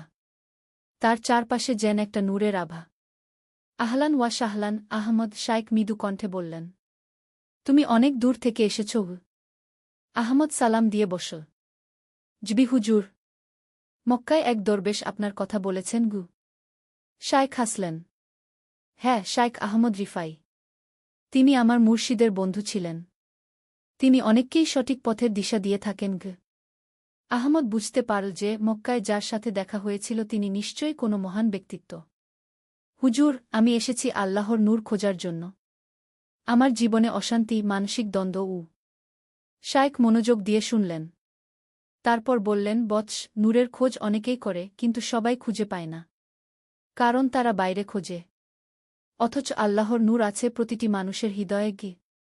তাহলে আমি কিভাবে সেই নূর পাব? ধৈর্য রাখ। আগে তুমি এখানে কিছুদিন থাক। আমাদের সাথে জীবনযাত্রা করে দেখ। তারপর ধীরে ধীরে সবকিছু বুঝতে পারবে। শায়েখ উমরকে ডাকলেন। উমর, আহমদের থাকার ব্যবস্থা করে দাও। আর তাকে আমাদের নিয়মকানুন বুঝিয়ে দাও। ষষ্ঠ অধ্যায়, নতুন জীবনের শুরু। খানকাহে আহমদের একটি ছোট্ট কক্ষের ব্যবস্থা হল। সকাল ৪টায় উঠে তাহাজ্জুদ নামাজ, তারপর ফজর, তারপর কুরআন তিলাওয়াত। সকালের নাস্তা ছিল খুবই সাদাসিধে, রুটি, খেজুর আর দুধ। দিনের বেলা শায়েখের বিভিন্ন দর্শতাদরিসে অংশগ্রহণ করত আহমদ। বিভিন্ন বিষয়ে কথা হতো, তাসাউফ, ফিকহ, কুরআন হাদিসের ব্যাখ্যা। প্রথম কয়েকদিন আহমদের বেশ কষ্ট হল। সে অভ্যস্ত ছিল আরামায়েশের। এখানে সবকিছু খুব সাদামাটা। খাবারও কম, আরামের তেমন ব্যবস্থা নেই। একদিন সকালে আহমদ উমরের কাছে অভিযোগ করল, ভাই, এখানে জীবনযাত্রা তো খুবই কষ্টকর। এভাবে আল্লাহর নূর পাওয়া যাবে? উমর হাসল। ভাই, নূর পেতে হলে নফসের সাথে যুদ্ধ করতে হয়। যত বেশি আরাম, তত বেশি নফস শক্তিশালী হয়। আর নফস যতক্ষণ না দমন হবে, ততক্ষণ হৃদয়ে আল্লাহর নূর প্রবেশ করবে না। কথাটা আহমদের মনে লাগল। সে বুঝতে পারল যে এই কষ্টটাই আসলে তার জন্য প্রয়োজনীয়। সপ্তম অধ্যায়, প্রথম শিক্ষা। একদিন মাগরিবের পর শায়েখ আহমদকে ডাকলেন। বৎস, তুমি ১ সপ্তাহ হল এখানে আছ। কেমন লাগছে? হুজুর, একটু কষ্ট হচ্ছে, কিন্তু মনে একটা শান্তি পাচ্ছি গু। শায়েখ মাথা নাড়লেন। এটাই হল প্রথম নিদর্শন। যখন মানুষ দুনিয়ার মোহ ত্যাগ করে আল্লাহর পথে চলে, তখন তার অন্তরে একটা প্রশান্তি আসে গু। হুজুর, আমি কিভাবে বুঝব যে আমি সঠিক পথে আছি? শোনো বৎস, শায়েখ বললেন, আল্লাহর পথে চলার কিছু নিদর্শন আছে। প্রথমত, তোমার মনে গুনাহের প্রতি ঘৃণা আসবে। দ্বিতীয়ত, নেক আমল করতে মন চাইবে। তৃতীয়ত, মানুষের কল্যাণ চিন্তা করবে। চতুর্থত, দুনিয়ার প্রতি মোহ কমে যাবে গ। আহমদ ভাবল। সত্যি তো, এই কয়েকদিনে সে এসব পরিবর্তন অনুভব করছে। কিন্তু হুজুর, এই যে আমি ব্যবসা ছেড়ে এসেছি, এটা কি ঠিক হয়েছে? পরিবারের দায়িত্ব তো আছে কি? শায়েখ গভীর দৃষ্টিতে তাকালেন। বৎস, আল্লাহর পথে চলার মানে দুনিয়ার দায়িত্ব ত্যাগ করা নয়, বরং সেই দায়িত্বগুলো আল্লাহর সন্তুষ্টির জন্য পালন করা। তুমি যদি সত্যিকারের নূর পাও, তাহলে তোমার ব্যবসায়ে, পরিবারে সেই নূর ছড়িয়ে দিতে পারবে গ। অষ্টম অধ্যায়, পরীক্ষার মুহূর্ত। দ্বিতীয় সপ্তাহে একটি ঘটনা ঘটল যা আহমদের জীবনে গভীর প্রভাব ফেল। একদিন সকালে খবর এল যে গ্রামের একটি পরিবারের ঘরে আগুন লেগেছে। তাদের সবকিছু পুড়ে গেছে। দেখতে গিয়ে আহমদ দেখল একটি পরিবার, বাবা, মা আর ৩টি ছোট বাচ্চা, রাস্তায় বসে কাঁদছে। আহমদের হৃদয়ে ভীষণ কষ্ট লাগল। সে তার সাথে যে অর্থ এনেছিল তার একটা বড় অংশ সেই পরিবারকে দিয়ে দিল। শায়েখের কাছে এসে আহমদ বলল, হুজুর, আমি আমার সব টাকা তাদের দিয়ে দিয়েছি। এখন আমার ফেরার পথের খরচও নেই গি। শায়েখ হাসলেন। চিন্তার কিছু নেই বৎস। যে আল্লাহর পথে খরচ করে আল্লাহ তাকে আরও বেশি দান করেন গু। কিন্তু হুজুর, আমি এখন কি করব? তুমি এখানেই থাকবে আর আমাদের সাথে কাজ করবে গু। আহমদের মনে প্রশ্ন জাগল। সে কি সত্যিই ৩ মাসের বেশি এখানে থাকতে পারবে? বাবা কি বলবেন? রাতে নামাজের পর দোয়া করার সময় আহমদ কাঁদতে কাঁদতে আল্লাহর কাছে প্রার্থনা করল, হে আল্লাহ, আমি আপনার উপর ভরসা করছি। আপনি যা ভালো মনে করেন তাই করুন গো। ৯ম অধ্যায়, অলৌকিক ঘটনা। পরের দিন সকালে একটি অবিশ্বাস্য ঘটনা ঘটল। দামেস্ক থেকে একটি কাফেলা এসে হাজির হল নূরপুরে। কাফেলার সর্দার এসে আহমদকে খোঁজ করতে লাগল। আপনি কি আহমদ ইবনে ইউসুফ? তিনি জিজ্ঞেস করলেন। জিবিউ। আমি আব্দুর রাজ্জাক, আপনার আব্বার ব্যবসায়িক অংশীদার। আপনার আব্বা আমাকে পাঠিয়েছেন। তিনি স্বপ্নে দেখেছেন যে আপনি একটি নেক কাজে আপনার সব সম্পদ খরচ করে ফেলেছেন। তাই তিনি আরও অর্থ পাঠিয়েছেন গু। আহমদ অবাক হয়ে গেল। তার বাবা কিভাবে জানলেন? আব্দুর রাজ্জাক একটি থলে তার হাতে দিলেন। এখানে আছে ৫,০০০ দিনার। আর একটি চিঠিও আছে গি। চিঠি খুলে আহমদ পড়ল। প্রিয় পুত্র আহমদ, আল্লাহ তায়ালা আমাকে স্বপ্নে দেখিয়েছেন যে তুমি একটি মহৎ কাজ করেছ। আমি গর্বিত। তুমি যতদিন ইচ্ছা সেখানে থাকতে পার। আল্লাহ তোমার সাথে আছেন। তোমার আব্বাগু। আহমদের চোখে জল এসে গেল। সে বুঝতে পারল এটি আল্লাহর একটি নিদর্শন। ১০ম অধ্যায়, গভীরতর শিক্ষা। আহমদ এবার পুরোপুরি মনোযোগ দিল তার আধ্যাত্মিক শিক্ষায়। শায়েখ তাকে বিশেষ তালিম দিতে শুরু করলেন। বৎস আহমদ, একদিন ফজরের পর শায়েখ বললেন, এতদিন তুমি শুধু বাহ্যিক ইবাদত শিখেছ। এখন তোমাকে অভ্যন্তরীণ ইবাদত শেখাবগু। সেটা কি হুজুর? অন্তরের সাথে আল্লাহর সংযোগ স্থাপন। এর জন্য প্রয়োজন মুরাকাবা, গভীর ধ্যান আর জিকির। শায়েখ তাকে একটি বিশেষ জিকির শেখালেন। প্রতিদিন রাতে এশার পর একাকী বসে সেই জিকির করতে হতো। প্রথমে কিছুই অনুভব করত না আহমদ।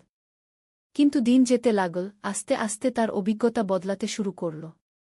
একদিন রাতে জিকির করার সময় হঠাৎ আহমদের মনে হল যেন তার চারপাশে একটা আলোর জগৎ। সে অনুভব করল যেন আল্লাহর সাথে তার একটা সরাসরি যোগাযোগ হচ্ছে। পরদিন সকালে শায়েখকে এই অভিজ্ঞতার কথা বলল। আলহামদুলিল্লাহ, শায়েখ বললেন। এটি শুরু মাত্র। কিন্তু সাবধান, এই অবস্থায় অহংকার এসে যেতে পারে। মনে রাখবে এসব আল্লাহর দান, তোমার কোনো যোগ্যতা নয় গি। ১১শ অধ্যায়, মানুষের সেবা। শায়েখ আহমদকে একটি নতুন দায়িত্ব দিলেন। গ্রামের গরিব দুঃখী মানুষদের সেবা করার। প্রতিদিন সকালে আহমদ গ্রামের বিভিন্ন বাড়িতে যেত, অসুস্থদের সেবা করত, গরিবদের খাবার দিত। একদিন আহমদ দেখল একটি বৃদ্ধা একাকী পড়ে আছে। তার সন্তানরা সবাই শহরে চলে গেছে। সে অসুস্থ, কিন্তু সেবা করার কেউ নেই। আহমদ নিয়মিত সেই বৃদ্ধার সেবা করতে লাগল। তার খাবার দাবার, ওষুধপত্র, পরিষ্কার পরিচ্ছন্নতা সবকিছুর দেখাশোনা করত। একদিন বৃদ্ধা আহমদকে বলল, বেটা, তুমি আমার জন্য এত করছ কেন? আমি তো তোমার কেউ নই গি। আহমদ বলল, মা, আল্লাহর সৃষ্টির সেবা করলে আল্লাহ খুশি হন। আর আপনি আমার মায়ের মতো। বৃদ্ধার চোখে জল এসে গেল। আল্লাহ তোমার মঙ্গল করুন বেটা। তোমার মতো সন্তান পেলে আমি ধন্য হতাম গ। এই ঘটনার পর আহমদ বুঝতে পারল যে মানুষের সেবার মধ্যে এক অন্যরকম আনন্দ আছে। ১২শ অধ্যায়, কঠিন পরীক্ষা। ৩ মাস পার হয়ে গেল। আহমদের মনে দামেস্ক ফেরার কথা ভাবতে শুরু করল। কিন্তু এই খানকাহের জীবনে সে এতটাই অভ্যস্ত হয়ে গিয়েছিল যে যেতে মন চাইছিল না। একদিন সকালে শায়েখ তাকে ডাকলেন। আহমদ, তুমি কি দামেস্কে ফিরতে চাও? হুজুর, আমার মন চাইছে না। কিন্তু পারিবারিক দায়িত্ব আছে গি। তাহলে একটা কাজ করো। তুমি দামেস্কে ফিরে যাও। কিন্তু সেখানে গিয়ে তোমার শেখা গানগুলো কাজে লাগাও। ব্যবসা করো, কিন্তু ইসলামী নীতি মেনে। গরিবদের সাহায্য করো। মানুষকে আল্লাহর পথে ডাকো। কিন্তু হুজুর, সেই পরিবেশে গিয়ে আমি কি আবার আগের মতো হয়ে যাব না? শায়েখ হাসলেন। যদি তোমার অন্তরে সত্যিই আল্লাহর নূর প্রবেশ করে থাকে, তাহলে সেটা কোথাও হারিয়ে যাবে না। বরং সেই নূর অন্যদের কাছেও পৌঁছে দিতে পারবে গে।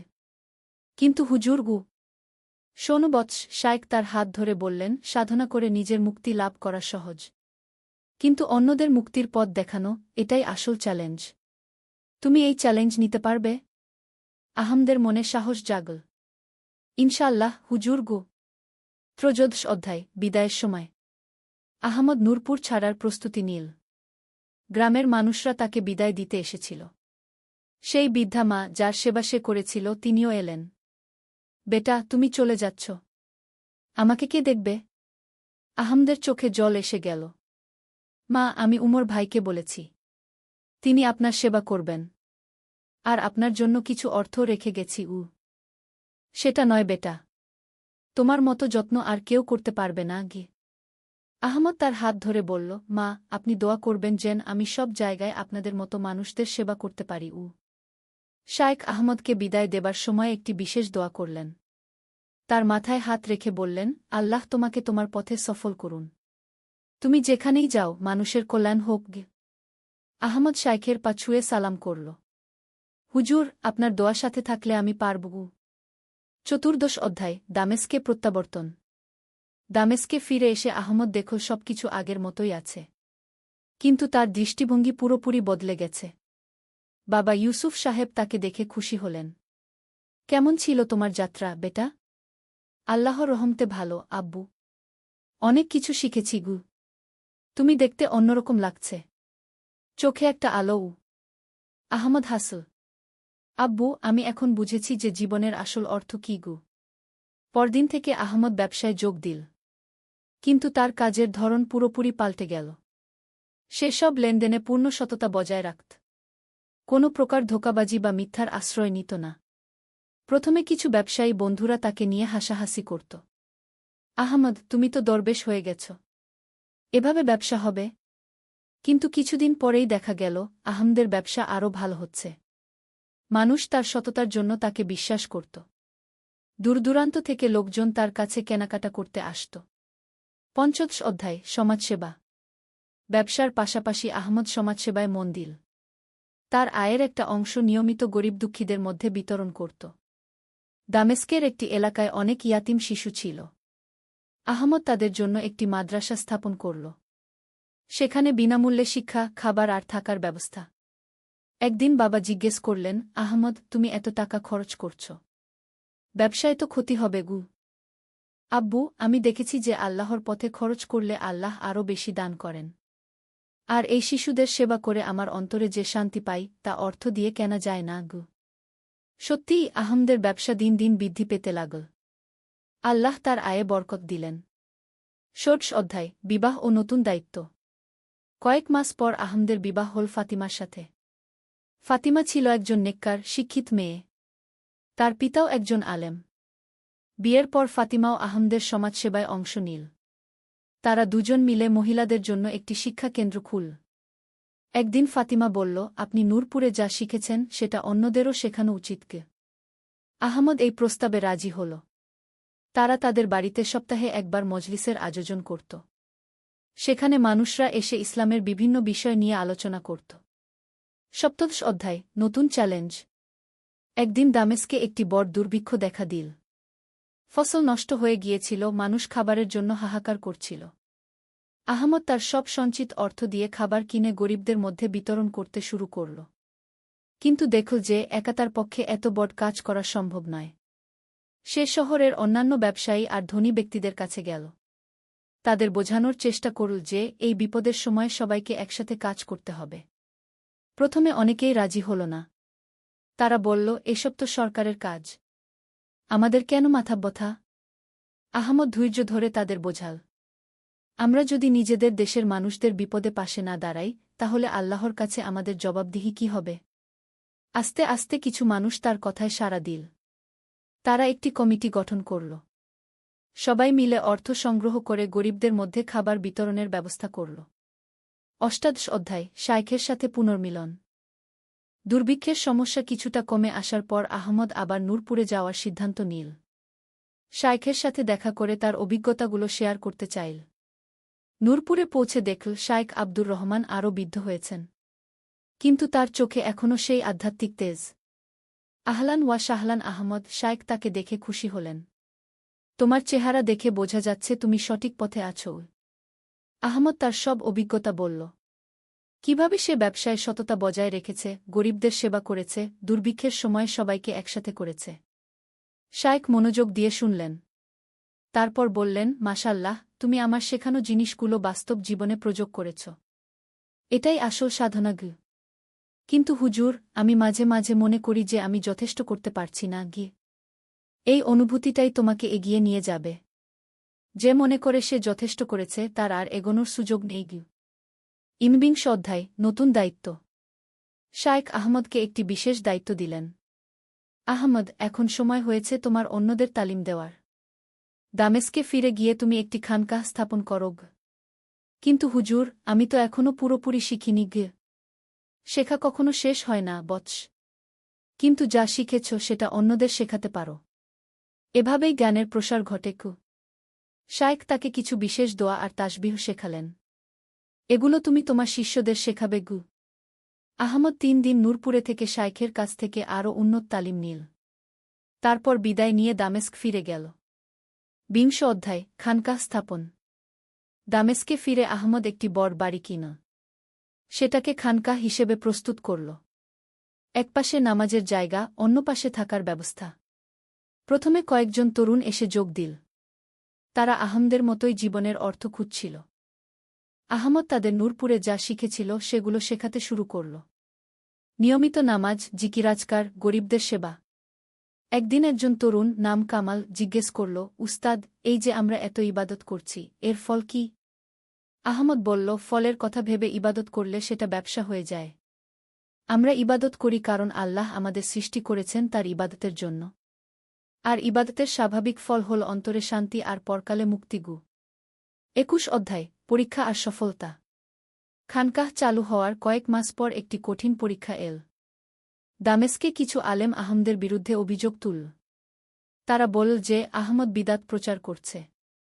এই লোক কোনো প্রাতিষ্ঠানিক শিক্ষা ছাড়াই মানুষদের দিনের তালিম দিচ্ছে, একজন আলেম বলল। শহরে আহমদের বিরুদ্ধে নানা গুজব ছড়াতে লাগল। কিছু মানুষ তার খানকাহ থেকে সরে যেতে শুরু করল। আহমদ এই পরিস্থিতিতে খুবই বিচলিত হল। সে নূরপুরে শায়েখের কাছে চিঠি লিখল। শায়েখের জবাবে লেখা ছিল, প্রিয় আহমদ, এই পরীক্ষা আল্লাহর পক্ষ থেকে। সত্যের পথে চললে বিরোধিতা আসবেই। তুমি নিজের কাজ চালিয়ে যাও। সততা আর নিষ্ঠার সাথে কাজ করলে আল্লাহ তোমাকে সাহায্য করবেন। ২২ অধ্যায়, সত্যের বিজয়। আহমদ সাহস নিয়ে তার কাজ চালিয়ে যেতে লাগল। একদিন তার কিছু বিরোধী আলেম এসে তার সাথে তর্ক করতে চাইল। তুমি কোন কিতাব থেকে এসব শেখাও? একজন জিজ্ঞেস করল। কুরআন আর সুন্নাহ থেকে, আহমদ শান্তভাবে উত্তর দিল। তুমি কি হাফেজ? জি হ্যাঁ গু। তাহলে আমাদের সাথে কুরআনের প্রতিযোগিতা করবে? আহমদ রাজি হল। প্রতিযোগিতায় দেখা গেল আহমদের কুরআনের গান অনেক গভীর। শুধু মুখস্থই নয়, তার মানে আর ব্যাখ্যাও জানে। একজন আলেম অবাক হয়ে বলল, তুমি এত গান কোথায় পেলে? আমি নূরপুরে শায়েখ আব্দুর রহমান আল গিলানির কাছে শিখেছি। সবাই চুপ হয়ে গেল। শায়েখ আব্দুর রহমানের নাম তারা শুনেছিল। তিনি একজন প্রসিদ্ধ আলেম আর সুফি। তাহলে তুমি তো একজন যোগ্য উস্তাদের শিষ্য, একজন বলল। আমরা ভুল বুঝেছিলাম। এই ঘটনার পর আহমদের বিরুদ্ধে সব অভিযোগ উঠে গেল। বরং অনেক আলেম তার সাথে সহযোগিতা করতে শুরু করল। ২৩ অধ্যায়, পরিবার ও আধ্যাত্মিকতা। আহমদ আর ফাতিমার একটি পুত্রসন্তান হল। নাম রাখল ইউসুফ। আহমদ চাইল তার সন্তানও যেন সঠিক আদর্শে গড়ে ওঠে। ছোটবেলা থেকেই ইউসুফকে কুরআন শেখাতে শুরু করল। তবে জোর করে নয়, খেলার ছলে। একদিন ৩ বছরের ইউসুফ বাবাকে বলল, আব্বু, আপনি রোজ রাতে কি করেন? আমি শুনি আপনি কিছু বলেন। আহমদ হাসল। বাবা, ওটা জিকির। আল্লাহর নাম নেওয়া। আমিও করব। আহমদ তাকে সহজ কিছু জিকির শেখাল। দেখল যে ইউসুফ খুব আগ্রহ নিয়ে সেগুলো করে। ২৪ অধ্যায়, সমাজ পরিবর্তনের স্বপ্ন। আহমদের খানকাহ এখন দামেস্কের একটি পরিচিত প্রতীশ। নূরের আলো।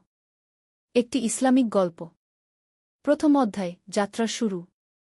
মক্কার পবিত্র ভূমিতে সূর্যোদয়ের সাথে সাথে আয়ানের সুমধুর ধ্বনি প্রতিধ্বনিত হয়ে উঠল।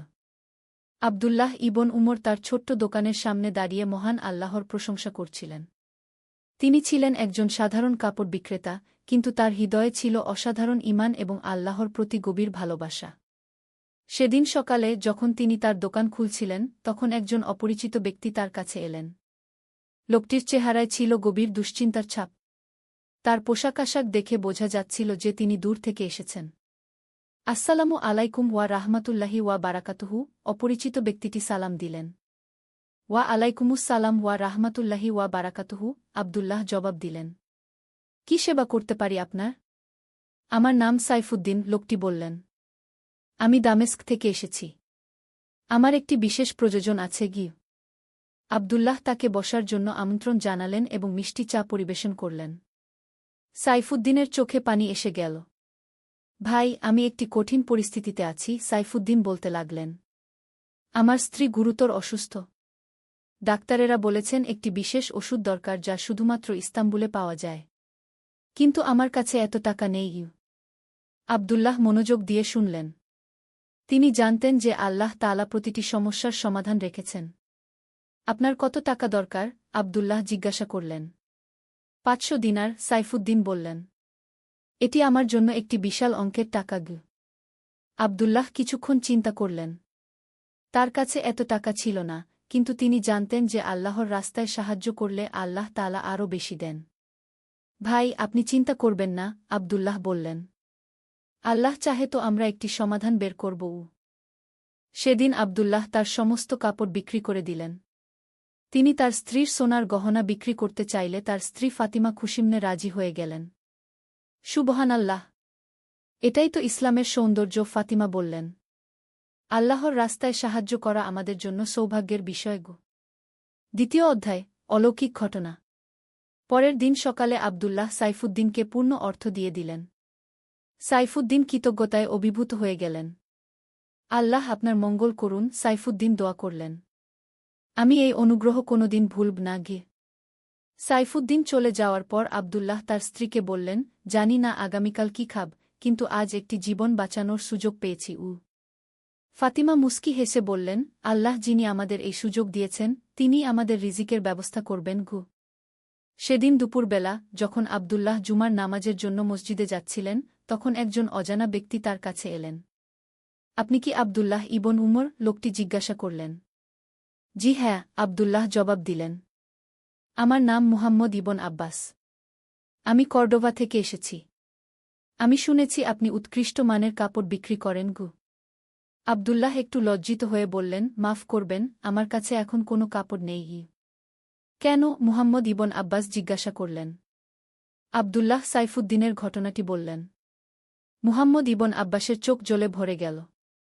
মাশাআল্লাহ! আপনি সত্যিই একজন মুমিন, তিনি বললেন। আমার কাছে কর্ডোভা থেকে আনা বিশেষ সিল্কের কাপড় আছে। আমি চাই আপনি এগুলো বিক্রি করুন এবং লাভের পূর্ণ অংশ রেখে দিন। আবদুল্লাহ অবাক হয়ে গেলেন। আল্লাহর কুদরত দেখে তিনি সিজদায় পড়ে গেলেন। তৃতীয় অধ্যায়, পরীক্ষার মুখোমুখি।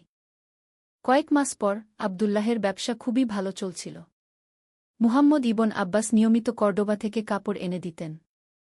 আবদুল্লাহ সততার সাথে ব্যবসা করতেন এবং দরিদ্রদের সাহায্য করতেন। একদিন আবদুল্লাহের কাছে একটি চিঠি এল। চিঠিটি ছিল সাইফুদ্দিনের কাছ থেকে।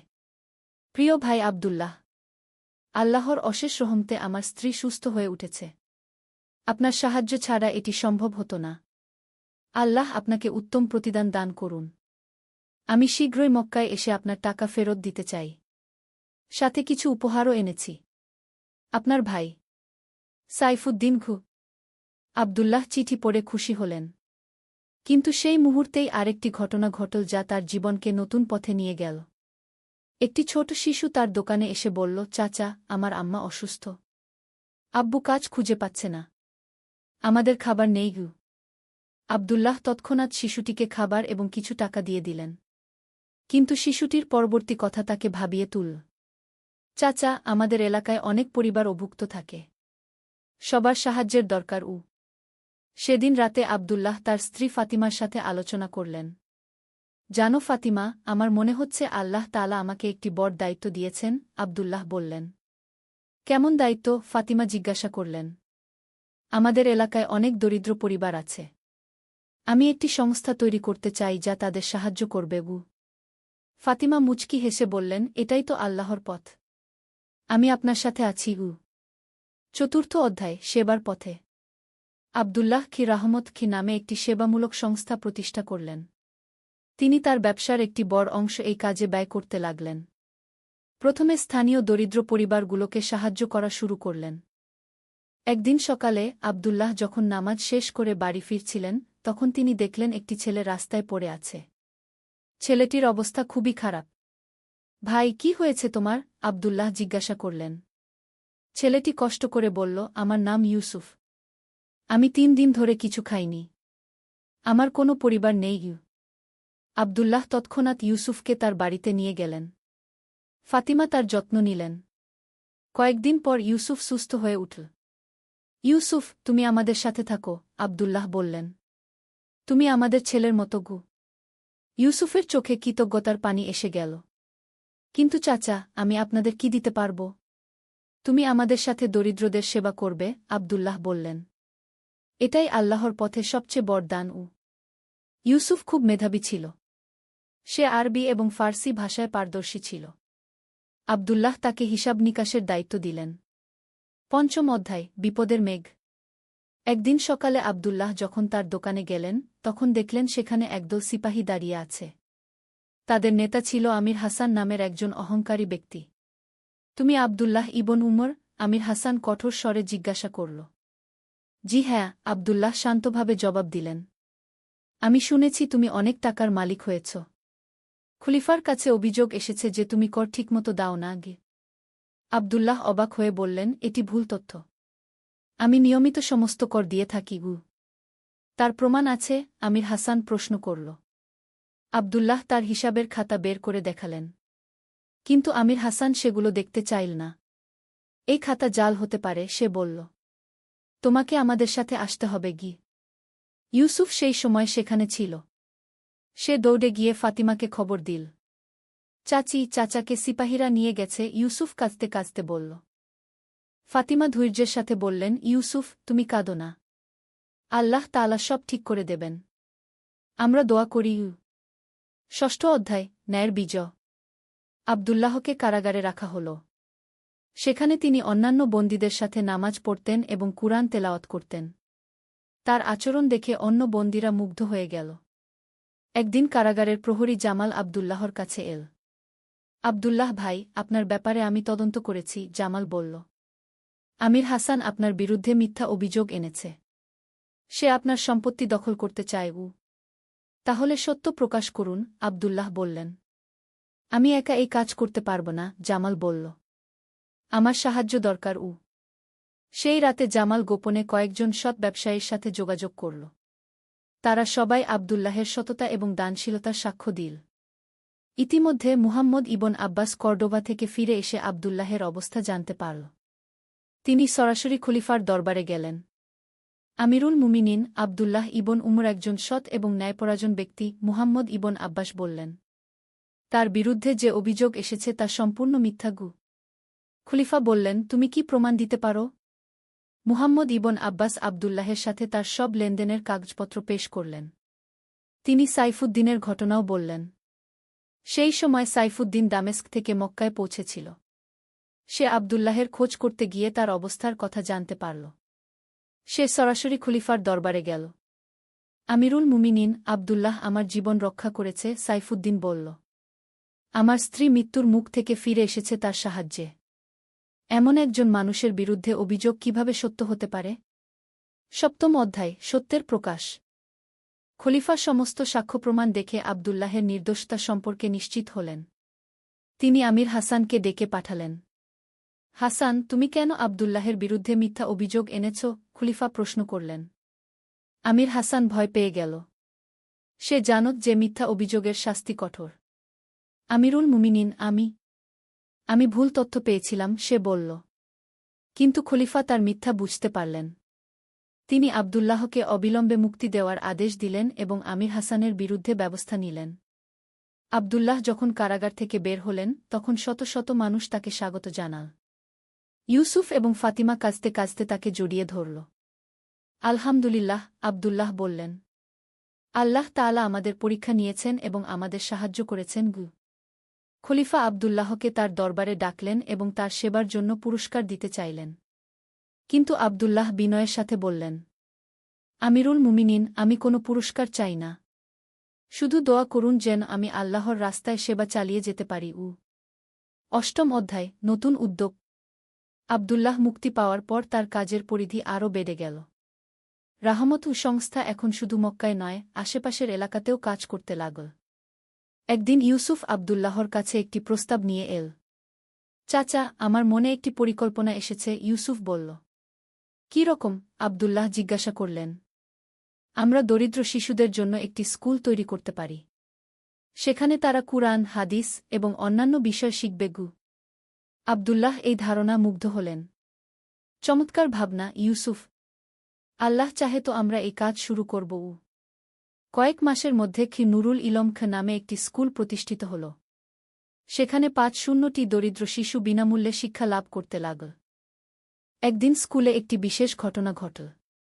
একটি ছোট মেয়ে নাদিয়া তার শিক্ষক হাফেজ আহমদের কাছে এল। উস্তাদ, আমি একটি স্বপ্ন দেখেছি, নাদিয়া বলল। কি স্বপ্ন? হাফেজ আহমদ জিজ্ঞাসা করলেন। আমি দেখেছি একটি উজ্জ্বল নূর আমাদের স্কুলকে ঢেকে রেখেছে। আর একটি কণ্ঠস্বর বলছিল, এই স্থানে আল্লাহর রহমত নাজিল হয়েছে। হাফেজ আহমদ এই স্বপ্নের কথা আব্দুল্লাহকে বললেন। আব্দুল্লাহ অভিভূত হয়ে বললেন, আলহামদুলিল্লাহ, আল্লাহ তাআলা আমাদের এই ছোট্ট প্রচেষ্টাকে কবুল করেছেন। নবম অধ্যায়, দূরদেশের আহ্বান। স্কুল চালু হওয়ার ১ বছর পর আব্দুল্লাহর কাছে বিভিন্ন শহর থেকে চিঠি আসতে লাগল। সবাই চাইছিল তাদের এলাকাতেও এই ধরনের সেবামূলক কাজ শুরু করতে। একদিন সন্ধ্যায় আব্দুল্লাহ, ফাতিমা এবং ইউসুফ একসাথে বসে আলোচনা করছিলেন। আবু, আমাদের কাজ এখন অনেক বিস্তৃত হয়েছে, ইউসুফ বলল। সে এখন আব্দুল্লাহকে আবু বলে ডাকত। হ্যাঁ, আল্লাহর ফজলে আমরা অনেক দূর এগিয়েছি, আব্দুল্লাহ বললেন।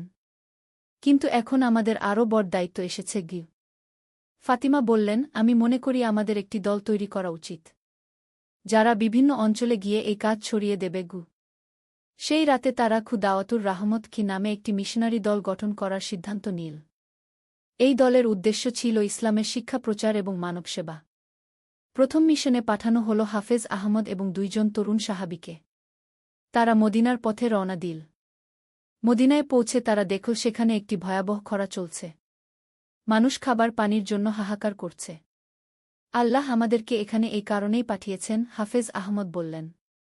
তারা অবিলম্বে মক্কায় খবর পাঠাল। আব্দুল্লাহ সমস্ত সঞ্চয় দিয়ে খাবার এবং পানির ব্যবস্থা করলেন। একটি বিশাল কাফেলা মদিনার উদ্দেশ্যে রওনা দিল। ১০ম অধ্যায়, রহমতের বর্ষণ। মদিনায় পৌঁছে আব্দুল্লাহ এবং তার দল দেখল যে অবস্থা তাদের কল্পনার চেয়েও খারাপ। অনেক পরিবার দিনের পর দিন অভুক্ত থাকছে। ইয়া আল্লাহ, আমাদের শক্তি দান করুন, আব্দুল্লাহ দোয়া করলেন। তারা অবিলম্বে খাবার বিতরণ শুরু করল। একই সাথে পানির কুয়া খননের কাজও শুরু করা হল। একটি পরিবারের কাছে যাওয়ার সময় আব্দুল্লাহ দেখলেন একজন বৃদ্ধ মহিলা তার নাতিনাতনীদের নিয়ে এক কোণায় বসে আছেন। শিশুরা অনাহারে কাঁদছে। আম্মা, আপনাদের কি প্রয়োজন? আব্দুল্লাহ জিজ্ঞাসা করলেন। বৃদ্ধা বললেন, বেটা, আমার ছেলে এই খরার জন্য কাজ হারিয়েছে। আমাদের কাছে খাবারের কোনো ব্যবস্থা নেই। আব্দুল্লাহ তৎক্ষণাৎ তাদের ১ মাসের খাবার দিয়ে দিলেন। বৃদ্ধা কৃতজ্ঞতায় আব্দুল্লাহর জন্য দোয়া করলেন। আল্লাহ তোমাকে জান্নাতে উচ্চ মর্যাদা দান করুন, বেটা। কয়েকদিন পর একটি অলৌকিক ঘটনা ঘটল। আকাশে মেঘ জমা হতে লাগল এবং প্রচণ্ড বৃষ্টি শুরু হল। সুবহানাল্লাহ, সবাই একসাথে বলে উঠল। সেই বৃষ্টি ৩ দিন অবিরাম চল। খরার অবসান হল এবং মানুষের মুখে হাসি ফিরে এল। স্থানীয় ইমাম আব্দুল্লাহর কাছে এসে বললেন, ভাই, এই বৃষ্টি আল্লাহর রহমত। আর এই রহমত এসেছে আপনাদের নেক কাজের বরকতে। একাদশ অধ্যায়, জ্ঞানের আলো। মদিনার কাজ শেষ করে আব্দুল্লাহ মক্কায় ফিরে এলেন। কিন্তু তার মন পড়ে রইল অন্যান্য অঞ্চলের দুর্দশাগ্রস্ত মানুষদের কথায়। একদিন ইউসুফ তার কাছে একটি নতুন পরিকল্পনা নিয়ে এল। আবু, আমি মনে করি আমাদের একটি বড় লাইব্রেরি তৈরি করা উচিত, ইউসুফ বলল। কেন? আব্দুল্লাহ জিজ্ঞাসা করলেন। সেখানে আমরা কুরআন, হাদিস, ফিকাহ এবং বিভিন্ন বিষয়ের বই সংগ্রহ করব। মানুষ এসে জ্ঞান অর্জন করতে পারবে। আব্দুল্লাহ এই ধারণা পছন্দ করলেন। চমৎকার! জ্ঞানী তো সবচেয়ে বড় সাদাকাগু। কয়েক মাসের মধ্যে বাইতুল হিকমাহ নামে একটি বিশাল লাইব্রেরি প্রতিষ্ঠিত হল। সেখানে হাজার হাজার বই সংগ্রহ করা হল। একদিন লাইব্রেরিতে একজন অল্পবয়সী যুবক এল। তার নাম ছিল আহমদ ইবন তাইমিয়া। সে ছিল অত্যন্ত মেধাবী এবং জ্ঞানপিপাসু। আমি হাদিস শাস্ত্রে পড়াশোনা করতে চাই, আহমদ বলল। ইউসুফ তাকে হাদিসের বিভাগে নিয়ে গেল। আহমদ দিনের পর দিন সেখানে বসে পড়াশোনা করতে লাগল। কয়েক মাস পর আহমদ একটি চমৎকার হাদিস সংকলন তৈরি করল। আব্দুল্লাহ সেটি দেখে অভিভূত হলেন। মাশাআল্লাহ, তুমি একজন মহান আলেম হওয়ার সম্ভাবনা রাখো, আব্দুল্লাহ বললেন। আহমদ পরবর্তীতে একজন বিখ্যাত আলেম হয়ে উঠল এবং ইসলামের সেবায় নিজেকে উৎসর্গ করল। দ্বাদশ অধ্যায়, পরবর্তী প্রজন্মের দায়িত্ব। বছরগুলো চলে গেল। আব্দুল্লাহ এখন বয়স্ক হয়ে পড়েছেন। তার চুলদাড়ি পেকে গেছে, কিন্তু সেবার উৎসাহ এতটুকুও কমেনি। একদিন তিনি ইউসুফকে ডেকে বললেন, ইউসুফ, আমার সময় শেষ হয়ে আসছে। এখন তোমার কাঁধে এই সব দায়িত্ব তুলে দিতে চাই। আবু, এই কথা বলবেন না, ইউসুফ কাঁদতে কাঁদতে বলল। আপনি আরও অনেক দিন আমাদের সাথে থাকবেন কি? সবারই একদিন এই পৃথিবী ছেড়ে যেতে হয়, আব্দুল্লাহ বললেন। কিন্তু আমাদের নেক কাজ থেকে যায়। তুমি এই কাজ চালিয়ে যেও। সেই রাতে আব্দুল্লাহ দীর্ঘ নামাজ পড়লেন এবং আল্লাহর কাছে তওবা করলেন। পরদিন সকালে ফজরের নামাজের পর আব্দুল্লাহ একটু অসুস্থ বোধ করলেন। ফাতিমা তার সেবায় লেগে গেলেন। কয়েকদিন পর আব্দুল্লাহের অবস্থা আরও খারাপ হল। ইউসুফ এবং ফাতিমা দিনরাত তার পাশে থাকতেন। একদিন সন্ধ্যায় আব্দুল্লাহ ইউসুফকে ডাকলেন। ইউসুফ, আমার ওসিয়ত শোনো, তিনি দুর্বল স্বরে বললেন। জি আবু। প্রথমত, তুমি সব সময় আল্লাহকে ভয় করবে এবং নামাজ রোজা ঠিকমতো করবে। জিউ। দ্বিতীয়ত, দরিদ্রদের সেবা চালিয়ে যাবে। এটাই আমাদের জীবনের উদ্দেশ্য। ইনশাআল্লাহ আবু। তৃতীয়ত, কখনো অহংকার করবে না। সব কিছু আল্লাহর পক্ষ থেকে। সেই রাতে আব্দুল্লাহ ইবন উমর ইন্তেকাল করলেন। তার মুখে ছিল শান্তির হাসি। ত্রয়োদশ অধ্যায়, অমর উত্তরাধিকার। আব্দুল্লাহর জানাজায় হাজার হাজার মানুষ অংশগ্রহণ করল। সবাই কাঁদছিল। তিনি কত মানুষের জীবন স্পর্শ করেছিলেন তা সেদিন স্পষ্ট হয়ে উঠল। ইউসুফ আব্দুল্লাহর সব কাজের দায়িত্ব নিল। সে চিরাহমত সংস্থা, নুরুল ইলম স্কুল এবং বাইতুল হিকমাহ লাইব্রেরি সবকিছুর তত্ত্বাবধান করতে লাগল। কয়েক বছর পর সাইফুদ্দিনের ছেলে মাহমুদ মক্কায় এল। সে তার বাবার কাছ থেকে আব্দুল্লাহের গল্প শুনেছিল। আমি আব্দুল্লাহ চাচার অসমাপ্ত কাজ সম্পন্ন করতে চাই, মাহমুদ ইউসুফকে বলল। ইউসুফ খুশি হল। তারা মিলে আরও বড় পরিসরে কাজ শুরু করল। এভাবে রাহমত সংস্থার কাজ বাগদাদ, কায়রো, কর্ডোভা এবং সমরকন্দ পর্যন্ত ছড়িয়ে গেল। প্রতিটি শহরে দরিদ্রদের সেবা, শিক্ষার প্রসার এবং ইসলামের দাওয়াতের কাজ চলতে লাগল। একদিন বাগদাদে রাহমত সংস্থার একটি কার্যালয়ে একজন বৃদ্ধ আলেম এলেন। তার নাম ছিল ইমাম গাজ্জালি। আমি আব্দুল্লাহ ইবন উমরের গল্প শুনেছি, তিনি বললেন। তার জীবনী লেখা উচিত যাতে ভবিষ্যৎ প্রজন্ম তার আদর্শ থেকে শিক্ষা নিতে পারে। এই প্রস্তাবে সবাই সাড়া দিল। ইমাম গাজ্জালি সিরাতুর রাহমত নামে আব্দুল্লাহের জীবনী রচনা করলেন।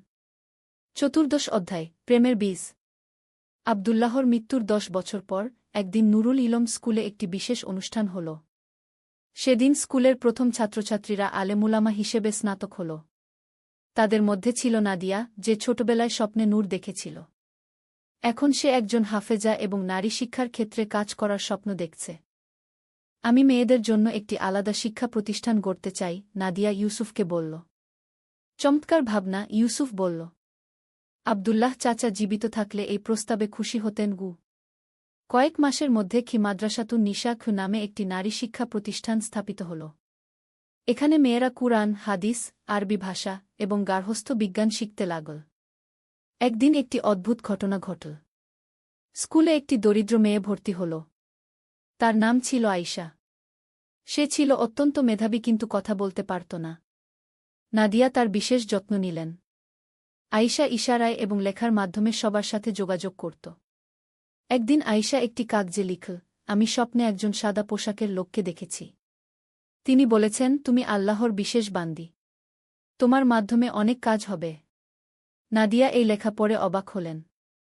তিনি দোয়া করলেন যেন আল্লাহ আয়শার উপর রহমত করেন। কয়েক মাস পর একটি অলৌকিক ঘটনা ঘটল। আয়শা হঠাৎ কথা বলতে শুরু করল। তার প্রথম কথা ছিল, লা ইলাহা ইল্লাল্লাহু মুহাম্মাদুর রাসূলুল্লাহ গো। সবাই অভিভূত হয়ে গেল। আয়শা পরবর্তীতে একজন বিখ্যাত আলিমা হয়ে উঠল। ৫০ অধ্যায়, বিশ্বজুড়ে আলো। আবদুল্লাহর মৃত্যুর ২৫ বছর পর রাহমত ও সংস্থার কাজ সমগ্র মুসলিম বিশ্বে ছড়িয়ে পড়েছে। আন্দালুস থেকে শুরু করে ভারত ও মধ্য এশিয়া পর্যন্ত এর কার্যক্রম বিস্তৃত হয়েছে। একদিন সমরকন্দ থেকে একজন দূত মক্কায় এল। তার সাথে ছিল একটি চিঠি। প্রিয় ইউসুফ ভাই, আমি তাজিকিস্তানের এক প্রত্যন্ত এলাকার প্রতিনিধি। আমাদের এখানে একটি ভয়াবহ ভূমিকম্প হয়েছে। হাজার হাজার মানুষ গৃহহীন হয়ে পড়েছে। আমরা আপনাদের সাহায্যের প্রত্যাশা করছি। আপনার ভাই আবু বকর আল-তাজিকিগু। ইউসুফ অবিলম্বে একটি উদ্ধার দল পাঠানোর সিদ্ধান্ত নিল। তারা খাবার, তাঁবু, ওষুধপত্র এবং অর্থের ব্যবস্থা করল। সমরকন্দে পৌঁছে উদ্ধার দল দেখল যে অবস্থা সত্যিই ভয়াবহ। অনেক পরিবার উন্মুক্ত আকাশের নিচে রাত কাটাচ্ছে। আমরা প্রথমে তাৎক্ষণিক প্রয়োজন মেটাব, দলের নেতা হাকিম বলল। তারপর পুনর্বাসনের কাজ শুরু করব। ৩ মাসের মধ্যে তারা অস্থায়ী আশ্রয়কেন্দ্র তৈরি করল এবং প্রয়োজনীয় সুবিধা প্রদান করল। স্থানীয় মানুষ তাদের সেবায় মুগ্ধ হয়ে গেল। এই লোকেরা কারা? একজন স্থানীয় নেতা জিজ্ঞাসা করল। এরা রাহমত সংস্থার সদস্য, হাকিম বলল। আমাদের প্রতিষ্ঠাতা আবদুল্লাহ ইবন উমর আমাদের শিখিয়েছেন যে সমগ্র মানবতা একটি পরিবার। ১৬ অধ্যায়, নতুন প্রজন্মের স্বপ্ন। ইউসুফ এখন একজন বয়স্ক ব্যক্তি। তার নিজের ৩টি সন্তান আছে, আহমদ, ফাতিমা এবং মরিয়ম। তারা সবাই তাদের দাদার আবদুল্লাহের আদর্শে গড়ে উঠেছে। একদিন আহমদ তার বাবার কাছে এল। আব্বা, আমার একটা স্বপ্ন আছে, আহমদ বলল। কি স্বপ্ন? ইউসুফ জিজ্ঞাসা করল। আমি চাই যে আমরা একটি বিশ্ববিদ্যালয় প্রতিষ্ঠা করি। সেখানে শুধু ইসলামিক শিক্ষা নয়, আধুনিক বিজ্ঞান, গণিত, চিকিৎসা বিজ্ঞানও পড়ানো হবে। ইউসুফ চিন্তা করলেন, এই ধারণা সত্যিই চমৎকার। কিন্তু এর জন্য অনেক অর্থের প্রয়োজন হবে। ইউসুফ বললেন, আব্বা, আল্লাহ যিনি দাদাজানকে সাহায্য করেছেন তিনি আমাদেরও সাহায্য করবেন, আহমদ বলল। কয়েক বছর পরিকল্পনা এবং সংগ্রহের পর জামিয়াতুর রাহমত নামে একটি বিশ্ববিদ্যালয় প্রতিষ্ঠিত হল। এটি ছিল সেই যুগের একটি অত্যাধুনিক শিক্ষা প্রতিষ্ঠান। এই বিশ্ববিদ্যালয় থেকে অনেক বিখ্যাত আলেম, ডাক্তার, গণিতবিদ এবং বিজ্ঞানী বের হল। তারা সবাই ইসলামের সেবা এবং মানবতার কল্যাণে নিজেদের জীবন উৎসর্গ করল। ৭০ অধ্যায়, অন্তিম পর্যায়ে। ইউসুফ এখন অত্যন্ত বৃদ্ধ। তার চুলদাড়ি সম্পূর্ণ সাদা হয়ে গেছে। কিন্তু তার চোখে এখনও রয়েছে সেই একই উৎসাহ এবং ভালোবাসা। একদিন সন্ধ্যায় তিনি তার পরিবারের সবাইকে ডাকলেন। আমার প্রিয় সন্তানরা, ইউসুফ বললেন, আমার জীবন আল্লাহর রহমতে পূর্ণ হয়েছে। আমি আবদুল্লাহ চাচার স্বপ্ন বাস্তবায়ন করার চেষ্টা করেছি। আব্বা, আপনি অনেক কিছু করেছেন, ফাতিমা বলল। এসব কিছুই আল্লাহর তৌফিক, ইউসুফ বললেন। এখন তোমাদের কাঁধে এই দায়িত্ব। আহমদ বলল, আব্বা, আমরা এই আমানত যথাযথভাবে রক্ষা করব। সেই রাতে ইউসুফ দীর্ঘ তাহাজ্জুদের নামাজ আদায় করলেন। তিনি আল্লাহর কাছে দোয়া করলেন, ইয়া আল্লাহ, আবদুল্লাহ চাচার সাথে আমাকে জান্নাতে মিলিত করো। আর আমাদের এই নেক কাজগুলো কবুল করো।